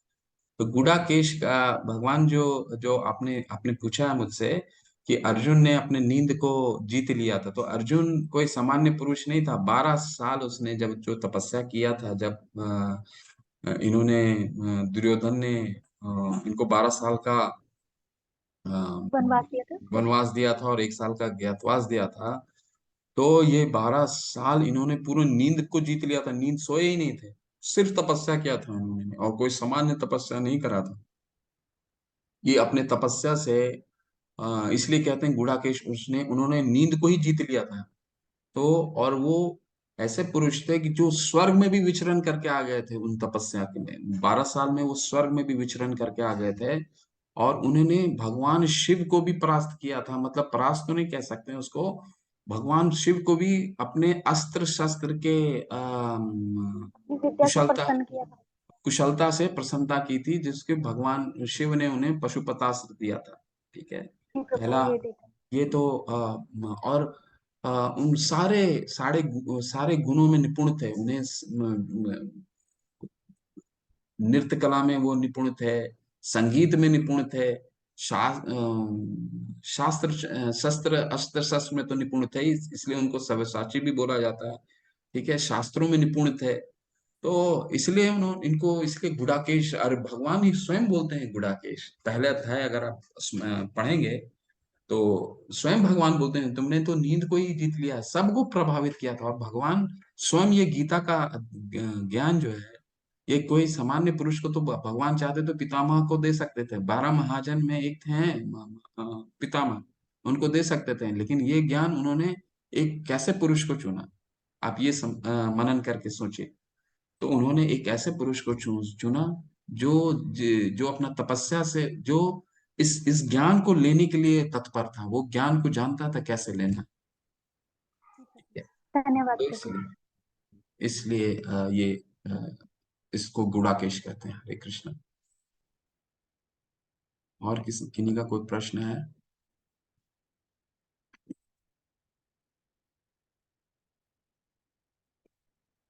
अच्छा, मैसेजेस। अद्वैत और द्वैत में क्या अंतर है?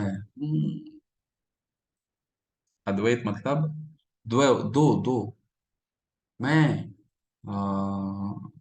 भगवान और हम, जो हमारा अ, जो हम मानते हैं, जो हमारा संप्रदाय मानता है, जो निर्विशेषवादी हैं वो क्या मानते हैं? भगवान और हम एक हैं, अद्वैत, वन। ठीक है, हम और भगवान एक हैं। ठीक है, भगवान में हम समा जाते हैं, हम भगवान से ही हैं, हम भगवान में ही समा जाते हैं। वो है अद्वैत। अद्वैत मतलब ममे वांछो जीव लोके जीव भूत सनातना, हम भगवान के अंश हैं और अंश ही रहते हैं। भगवान के धाम में भी जाते हैं तो भगवान के अंश के रूप में ही जाते हैं, भगवान के दास के रूप में ही रहते हैं। हम कभी भी भगवान में अंदर भगवान नहीं बनते, हम भगवान में नहीं समाते। तो ये इसको कहते हैं द्वैत। ठीक है, और अद्वैत क्या है? एक हो जाना, जो निर्विशेषवादी मानते हैं। हम आगे पढ़ेंगे प्रभु जी, निर्विशेषवादी किसे कहते हैं, शून्यवादी किसे कहते हैं। ठीक है, हम क्या हैं? हम सकारवादी हैं। सकारवादी क्या मतलब? भगवान के सकार रूप का अर्चन करते हैं। भगवान ये, अर्जुन इसमें भी संशय उत्पन्न करेंगे, आपका जो संशय है, वैसे ये संशय तो और हम और जब अध्ययन करते हैं, शास्त्रों का और अध्ययन करेंगे तो और इसको डीप में आपको इसको समझ में आएगा। लेकिन अभी के को समझने के लिए आप ये समझिए, अद्वैत का मतलब होता है भगवान में समा जाना, यानी एक। और द्वैत जो हम मानते हैं, जो हमारा संप्रदाय, हमारे शास्त्र बताते हैं, हम मानते नहीं, शास्त्र बताते हैं। क्योंकि निर्विशेषवादी शास्त्रों का गलत मतलब निकालते हैं। द्वैत क्या है? भगवान और हम हमेशा अंश रहते हैं, अंश ही रहते हैं, वैसे ही हमारा स्टेटस को वही रह जाता है, हम कभी भगवान पे मिलते नहीं। इसे द्वैत कहते हैं।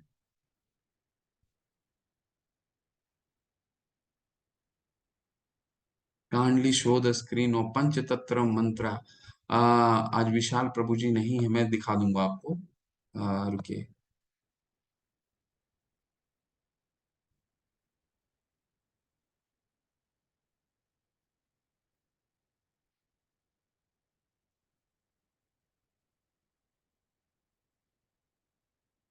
ये है पंचतत्व मंत्र है।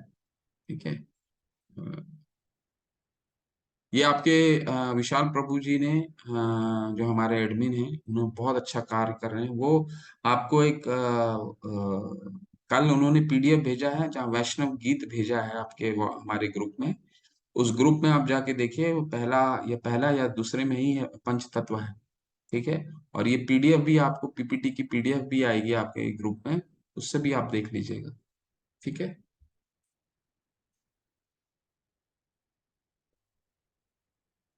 और किन्हीं का कोई प्रश्न है?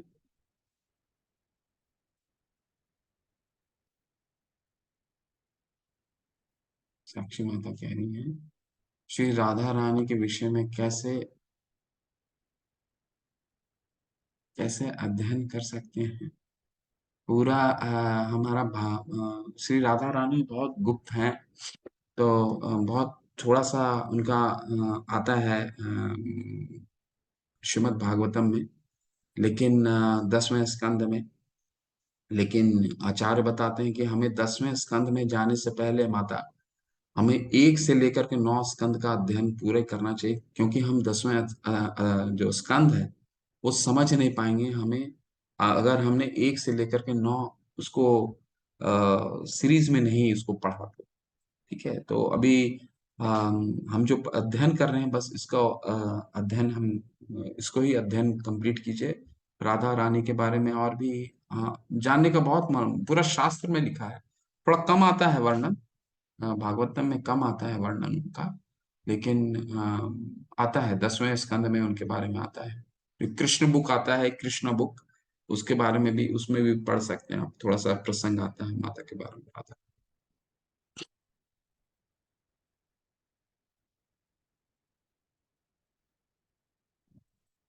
इसके बारे में।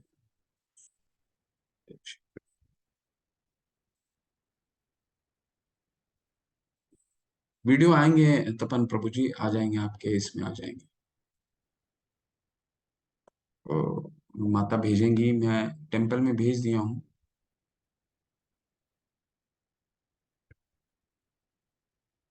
कमल, कमल, बोलिए जी बोलिए। हरे कृष्णा। हरे कृष्णा प्रभु जी। हरे कृष्णा प्रभु, माता जी बोलिए प्लीज।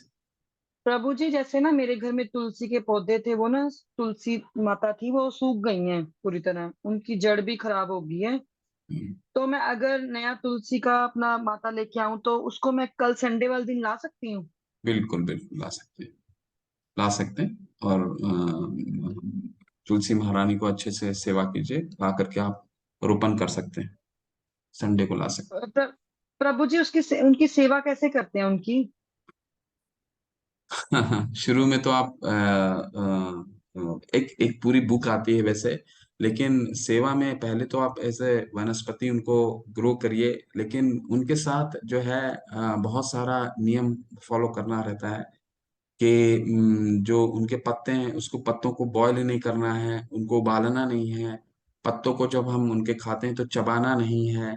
जब हम क्योंकि जो पत्ते होते हैं वो तुलसी महारानी के केश होते हैं, बाल, हेयर, तो उनको हमें जबरदस्ती से तोड़ना नहीं है, उसको हैंडल, जो उनको हैंडल विद द केयर जिसको कहते हैं ना, हैंडल विद द केयर, उस तरह से करना है हमें।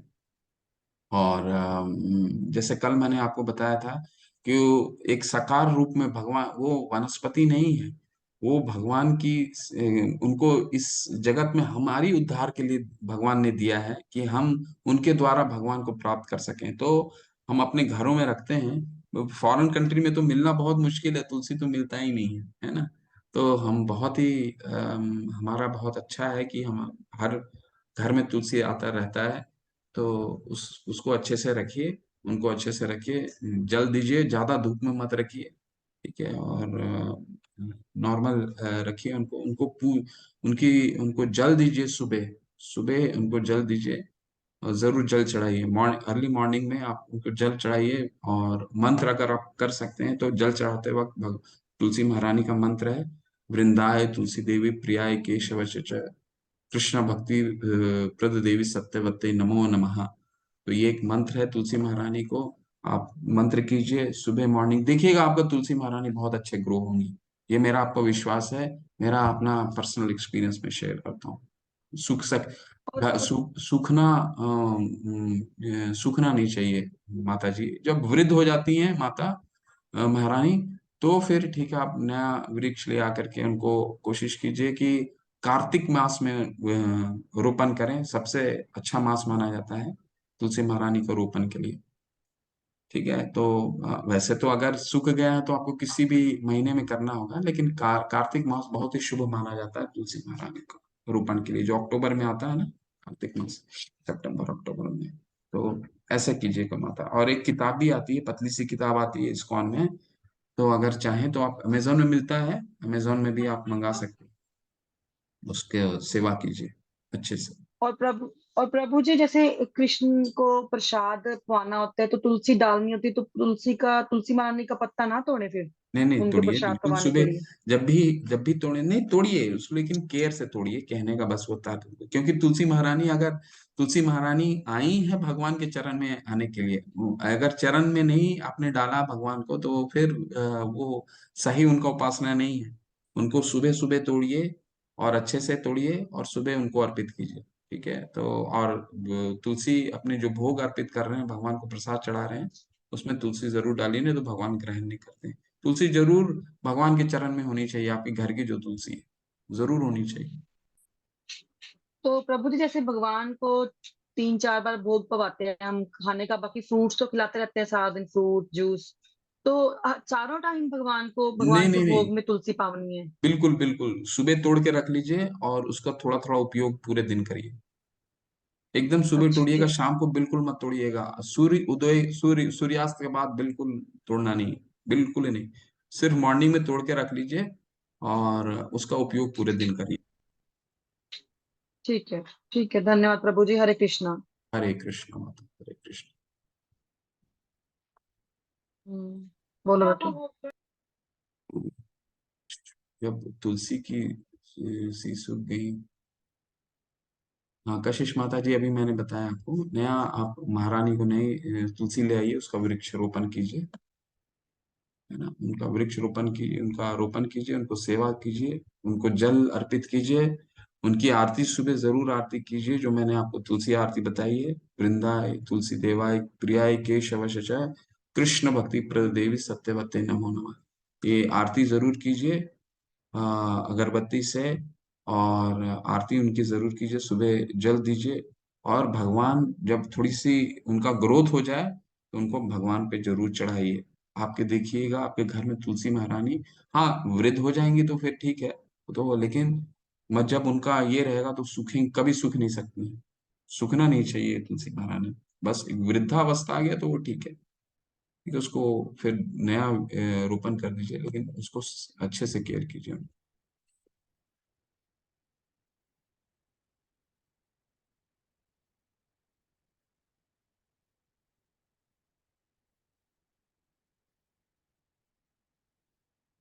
जीवन में सपनों का क्या मतलब है? अक्सर मैं सपनों में वृंदावन मथुरा के गलियों में घूमने का एहसास होता हूँ। हरि बोल माता, हरि बोल माता साक्षी मेरा।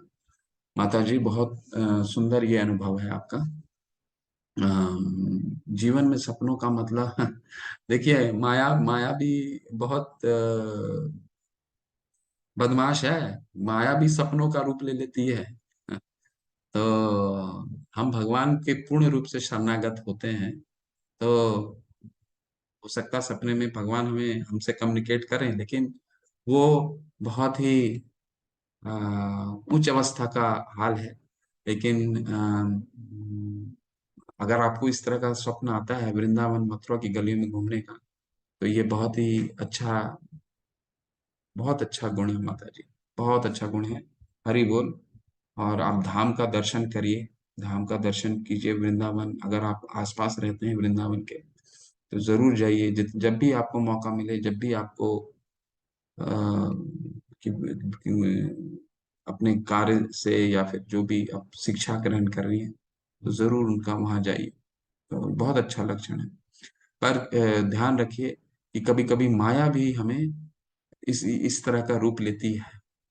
तो हमें जब हम भगवान का, भगवान की भक्ति करते हैं, भगवान पे पूर्ण रूप से शरणागत होते हैं, पूर्ण रूप से शरणागत तो बहुत दूर की बात है, लेकिन हम वैदिक नियम, भक्ति वैदिक नियमों का पालन करते हैं। वैदिक भक्ति नियमों का पालन किया करना मतलब सुबह जल्दी उठना, मंगल आरती करना, भगवान का माला का जप करना, भगवान की विधि विधानों का पालन करना, भगवान को भोग अर्पित करना, सिर्फ प्रसाद ग्रहण करना, ये करते करते करते हम लंबा टाइम तक यही कार्य करते रहते हैं। भगवान के लिए मंदिर जाना, मंदिर में भक्तों का संग करना, ठीक है, भगवान का श्रवण करना, कीर्तन करना, जब लंबे टाइम तक यही चीज करते रहते हैं तो हम भगवान के फिर अनुरक्त होने लग जाते हैं, भगवान की भक्ति में फिर हमें उसमें बहुत आनंद आने लगता है।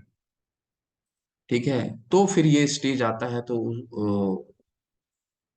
वो एक वो एक बहुत ही अद्भुत स्टेज है, बहुत अद्भुत स्टेज आता है जो आप अभी वर्णन कर रहे हैं उसका।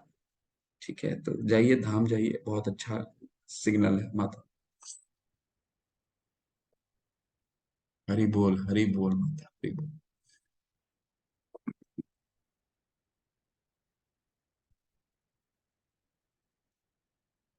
कब तुलसी की सूख जाए तो कशिश माता जी उनको अच्छे से उनका ये कर दीजिए। उनको बहुत अच्छा होगा कि आप उनको किसी मिट्टी में गाड़ दीजिए।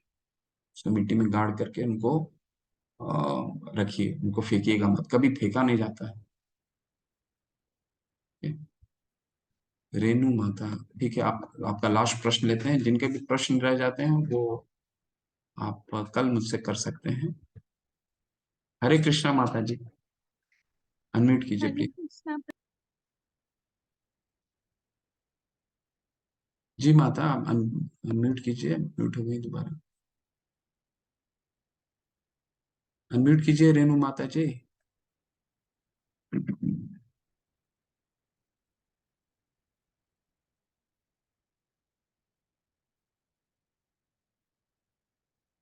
हाँ कमल माता जी, जल में प्रवहित कर सकते हैं, लेकिन जल में पूर्ण रूप से वो नहीं होता है ना, तो सबसे अच्छा उनको मिट्टी के अंदर रख दीजिए, मिट्टी के अंदर, मिट्टी के अंदर डाल दीजिए।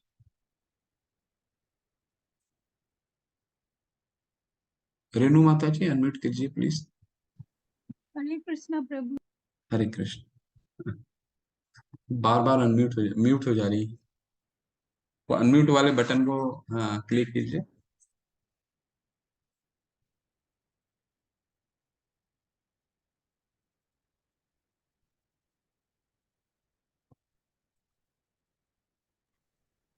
हरे कृष्णा प्रभु जी।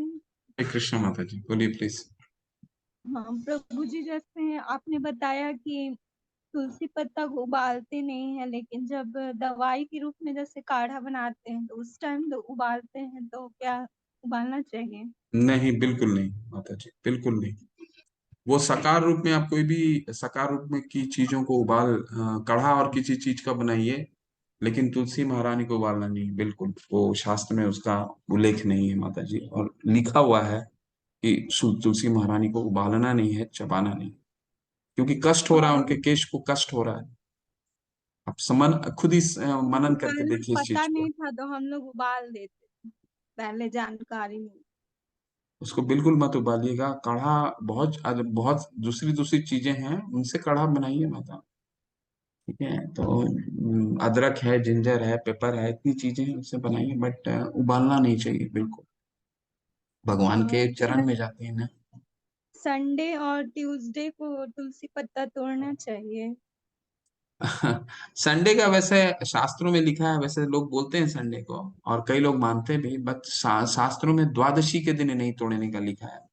और एकादशी में, भगवान एकादशी में कई लोग नहीं तोड़ते हैं, बट नियम नहीं है, लेकिन कई लोग नहीं तोड़ते हैं, क्योंकि वो भी एकादशी में वो भी व्रत करती है ना, वो भी निर्जला करती हैं, तो उस दिन उनको नहीं करना चाहिए। और द्वादशी जो एकादशी के बाद वाला दिन होता है ना, द्वादशी, उस दिन का उल्लेख है। संडे, संडे कहाँ शास्त्रों में है? संडे तो अंग्रेजों ने जैसे बनाया, बहुत संडे लोग मंडे है मतलब संडे। बोल देते हैं कि संडे संडे ट्यूसडे माता नहीं। आप समझिए ना, संडे कहाँ वो शास्त्रों में संडे मंडे मेंशन होता है क्या? नहीं ना, संडे तो नहीं है, संडे तो अंग्रेजों ने बना दिया इस डेज को, संडे मंडे ट्यूसडे, बुधवार गुरुवार फ्राइडे थर्सडे फ्राइडे, ऐसा कोई उल्लेख नहीं है सिर्फ संडे। द्वादशी के दिन नहीं तोड़ना चाहिए। एकादशी या द्वादशी, एकादशी में शास्त्रों में उल्लेख नहीं है, लेकिन नहीं तोड़ते हैं क्योंकि महारानी जो है वो भगवान के लिए वो भी उपवास करती हैं, वो भी निर्जला करती हैं, तो उस दिन उनको तकलीफ नहीं देते हैं। और द्वादशी और, यानी उनके बाद वाले दिन जब और वो थक जल सब जाती हैं। भी दे सकते हैं, जल। बिल्कुल दे सकते हैं, हाँ?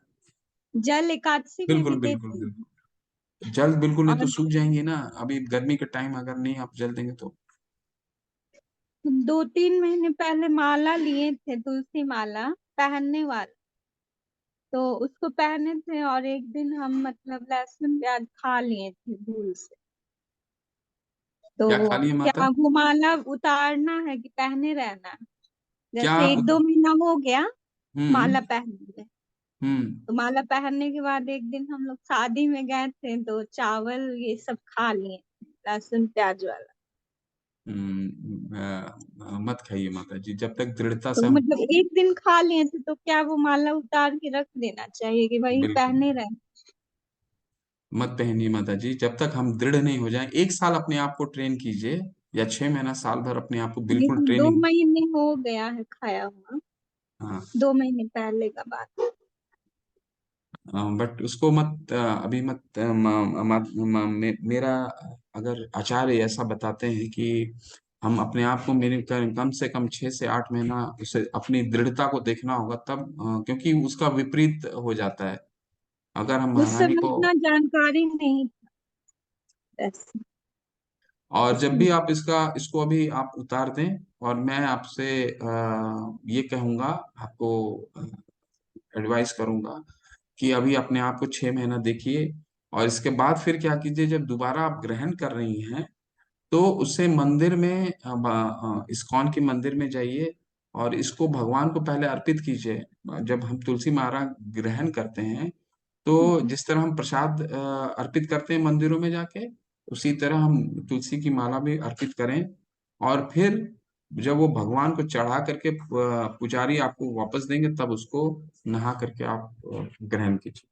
वैसे ही किए थे प्रभु जी, लेकिन वहां जो माला दे रहे थे ना, वो बोले कि कभी कभी हम लोग भी खा लेते हैं लहसुन प्याज, तो वही हमको लगा कि कभी कभी हम लोग एक दिन खा लिए, वही मिस्टेक में वो कंफ्यूज कर दिए हम लोग। नहीं, बिल्कुल नहीं, बिल्कुल नहीं, एकदम नहीं करना है माता, बिल्कुल ये 4 नियमों का पालन। वैसे हम घर में कभी नहीं बनाते हैं लहसुन प्याज, हम्म, मतलब नया साल जब स्टार्ट हुआ उसी टाइम से हम छोड़ दिए। हम्म। घर में नहीं बनाते, बाहर ही एक दिन शादी में गए तो वहीं खा लिए। हम्म। नहीं माता जी, लहसुन प्याज तो बिल्कुल नहीं। जब अगर हम धारण कर रहे हैं तुलसी, तो महारानी को बिल्कुल इज्जत देना है, हमारे वो 4 नियमों का कठोरता से पालन करना है। अगर हम पार्टी फंक्शन में जाते हैं, कोशिश कीजिए अगर नहीं उपलब्ध है, देखिए किसी को हमारे लिए परेशानी नहीं होनी चाहिए, किसी को हम बोल दें अगर नहीं भी बनता है तो चावल और हम्म, दाल खा के निकल जाइए। ठीक है, जी तो प्रभु जी। अपने आप को रेगुलेट करना, हम्म, ठीक है, अपने आप को रेगुलेट कर लीजिए थोड़ा सा। हमारा स्वास्थ्य भी ठीक रहता है अगर हम इन चीजों को नहीं ग्रहण करते हैं। तो रेगुलेट करना बहुत जरूरी है। अगर तुलसी धारण कर रहे हैं तो इन नियमों का पालन करना बिल्कुल दृढ़ता से करना पड़ेगा। नहीं तो उसके बाद फिर हम कभी भी शादी में कहीं भी जा रहे हैं तो हम नहीं खाते हैं लहसुन प्याज, तो क्या वो माला उतार के हमें रख देना चाहिए? बिल्कुल, बिल्कुल उतार के रख दीजिए अभी। और फिर कब धारण करेंगे? आप अपने आप को खुद देखिए, 6 महीना बिल्कुल मत खाइए। और जब इस तरह का पार्टी फंक्शन हो तो अपना मन को टटोलिए कि मेरा मन जा रहा है कि नहीं। अब जब आप दृढ़ हो गए अपने विश्वास पे, अपने दृढ़ हो गए कि ऐसा नहीं होगा, खैर घर में तो आप स्वयं बनाती होंगी, तो स्वयं तो आप कर ही नहीं सकते, आप खुद ही स्वयं बोल रही हैं, नहीं, लेकिन हम तो भोग लगाते हैं ना, नहीं भोग बनाते। लगाते हैं जी, बिल्कुल। तो बाहर भी कभी इन 6-8 महीने में आपको अगर 1 साल देख लीजिए, ठीक है, 1 साल देख लीजिए, क्योंकि आप तुलसी का जप कर रहे हैं माला में तो सफिशिएंट है। और महारानी को अच्छे से सेवा कीजिए घर में, ठीक है, वो सब। लेकिन हम अगर धारण करते हैं तो नियमों का पालन करना होगा, नहीं तो महारानी खुश रहती हैं अगर हम घर में भी उनकी सेवा करेंगे अच्छे से। तुलसी महारानी को अगर भगवान को अर्पित करेंगे तो महारानी बहुत खुश रहती हैं। लेकिन अगर हम धारण कर रहे हैं तो आप 1 साल या 6 महीना 8 महीना देख लीजिए, कहीं पार्टी फंक्शन में जाते हैं बिल्कुल लहसुन और प्याज ना खाएं।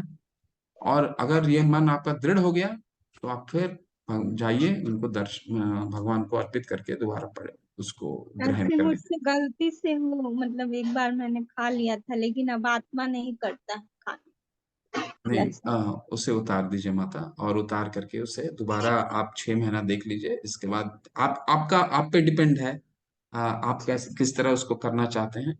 बट वो 3 महीना हो सकता है या 4 महीना हो सकता है या 6 महीना, ये आप अपने आप को देख लीजिए।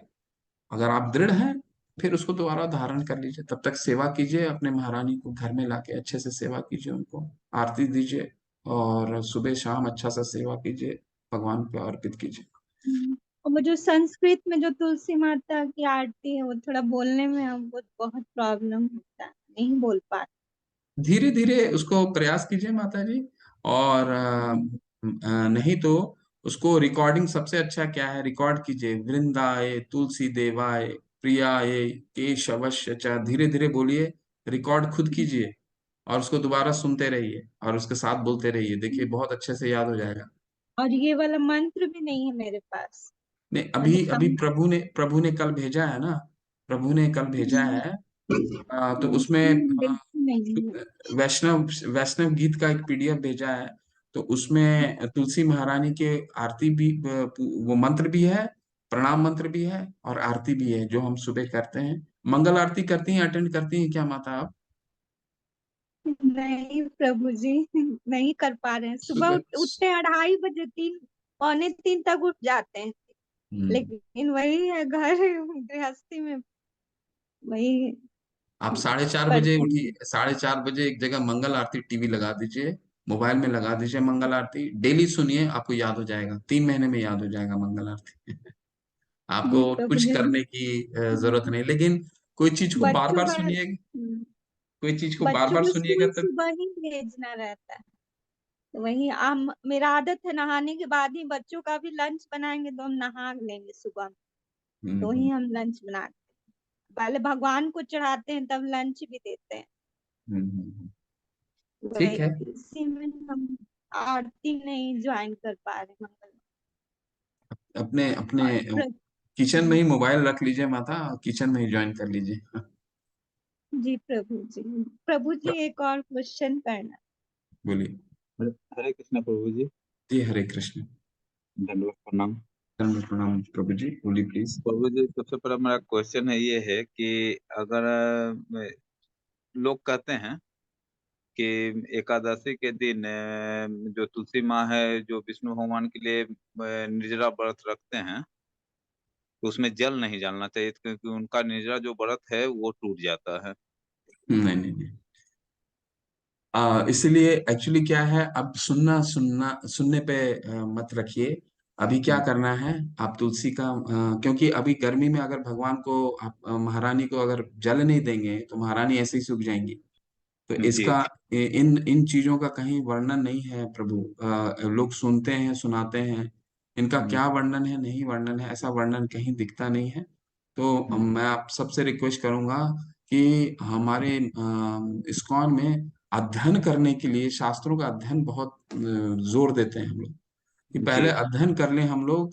तो सारी जो लोग बोलते हैं ना वो ऐसे ही हमें पता चल जाएगा कि शास्त्र क्या लिखा है, बहुत डिफरेंस पता चलेगा कि लोग क्या बोलते हैं, शास्त्र में क्या लिखा है। तो तुलसी की एक बुक मंगा लीजिए, ऐसा कहीं वर्णन नहीं है कि भगवान को हर दिन, महारानी को हर दिन जल चढ़ना चाहिए, हर दिन। जी। प्रभु जी शाम में जल दे सकते हैं, जैसे गर्मी की वजह से हाँ हाँ, मतलब बिल्कुल बिल्कुल बिल्कुल दे सकते हैं माता, बिल्कुल दे आरती सकते करने से पहले हम जल दे देते हैं। हाँ हाँ बिल्कुल करिए, लेकिन कोशिश कीजिए महारानी को सूर्यास्त से पहले सब कुछ कर दीजिए, इसके बाद क्योंकि 5 साढ़े 5 जी बजे कर दीजिए, इसके बाद आ, बिल्कुल एक जल दे क्वेश्चन सकते और एक क्वेश्चन और प्रभु जी, हम भागवत गीता भी पढ़ते हैं, श्रीमद् भागवत गीता, भागवत। भागवतम गीता। हमको प्रभु जी कुछ समझ में आता, लगता है कि ऐसी बुक रीडिंग कर रहे हैं, कुछ समझ में नहीं आता है। तो क्या इसको जारी रखें या फिर इसको स्थगित कर दें? नहीं नहीं, आप 8 बजे हमारे यहाँ गीता होती है ना, भागवतम सुबह की 8 बजे, मॉर्निंग की 8 बजे अटेंड कीजिए हम्म, भागवतम। कई लैंग्वेजेस हिंदी में है भागवतम, 8 बजे सुबह आइए, गुरु के साथ अध्ययन। देखिए हम अपने से समझ नहीं पाएंगे, इन हम्म, ग्रंथों को अपने से समझना बहुत हमारे लिए मुश्किल है। तो हम गुरु की सहायता से ही समझ सकते हैं। तो 8 बजे बहुत अच्छे गौरी शंकर प्रभु जी हमें पढ़ाते हैं भागवतम, 8 बजे ऑनलाइन क्लास होती है। मैं हम्म। बोलूंगा विशाल प्रभु जी को लिंक भेज देंगे, आप 8 बजे ज्वाइन कर लीजिए। अभी चौथा स्कंद चल रहा है, तो चौथे स्कंद से चलिए, पढ़िए उसको और साथ हम में मिलके 7वां पढ़िए। 7 अध्याय तक प्रभु जी गए हैं, तो हम ये पहला स्कंद। वो इस्कॉन में, पटना इस्कॉन में हम गए थे, तो वहां पर बोले थे, एक थे विद्वान ही पुरुष थे, वो उनसे बोले थे कि सर ऐसा ऐसा बात है कि जो हम जो भागवतम गीता पढ़ते हैं तो हमको समझ में आता है। तो वो लोग बोले कि अच्छे अच्छे विद्वान को भी समझ में नहीं आता है ये भागवतम गीता। देखिए भागवतम आपने कहाँ तक पढ़ा है प्रभु, आपने पहला कौन स्कंद पढ़। पहला स्कंद पहला। ही पढ़ रहे हैं? हाँ उसी में।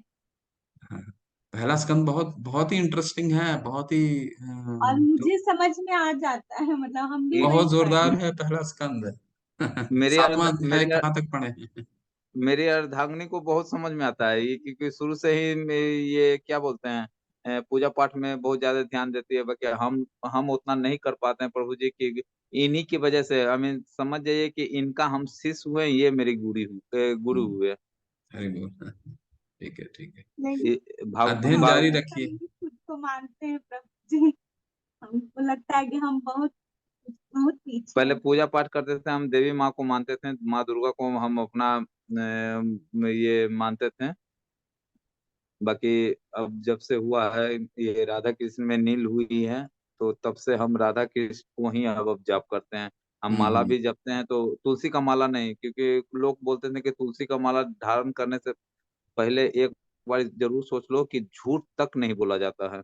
हम तुलसी का माला भी प्रभु जी धारण किए हुए थे, बाल बच्चे थे, अपने दोनों बेटे को, इनको भी, अपने अर्धांगिनी को भी हम तुलसी का माला धारण करवाए थे। बाकी हम्म, प्रभु जी कहने का मतलब है कि हम वैसा ये बिजनेस में है कि हमको झूठ बोलना ही पड़ता है, हम्म, इसलिए हम तुलसी का माला उतार कर रख दिए हैं। नहीं, ठीक है। अगर आपको पूर्ण विश्वास नहीं है दृढ़ता में, तो उसको सेवा कीजिए, वनस्पति के रूप में उनको सेवा कीजिए, साकार रूप में, तो कोई इशू नहीं। और भागवतम तो कभी छोड़िए मत, उसको अध्ययन करते रहिए। गुरु के सानिध्य में अध्ययन कीजिए। ऑनलाइन हमारा 8 बजे का क्लास चलता है, सुबह भी है, शाम को भी है। जब भी आपको लगे तो गुरु के साथ पढ़िए। 7 बजे शाम को होता है, सुबह 8 बजे होता है। तो इतना अच्छा उपलब्ध है, समय उपलब्ध है, निशुल्क है। तो अध्ययन कीजिए, घर में बैठ के अध्ययन कीजिए। कहीं है तो मोबाइल से अपना सुनने का प्रयास कीजिए।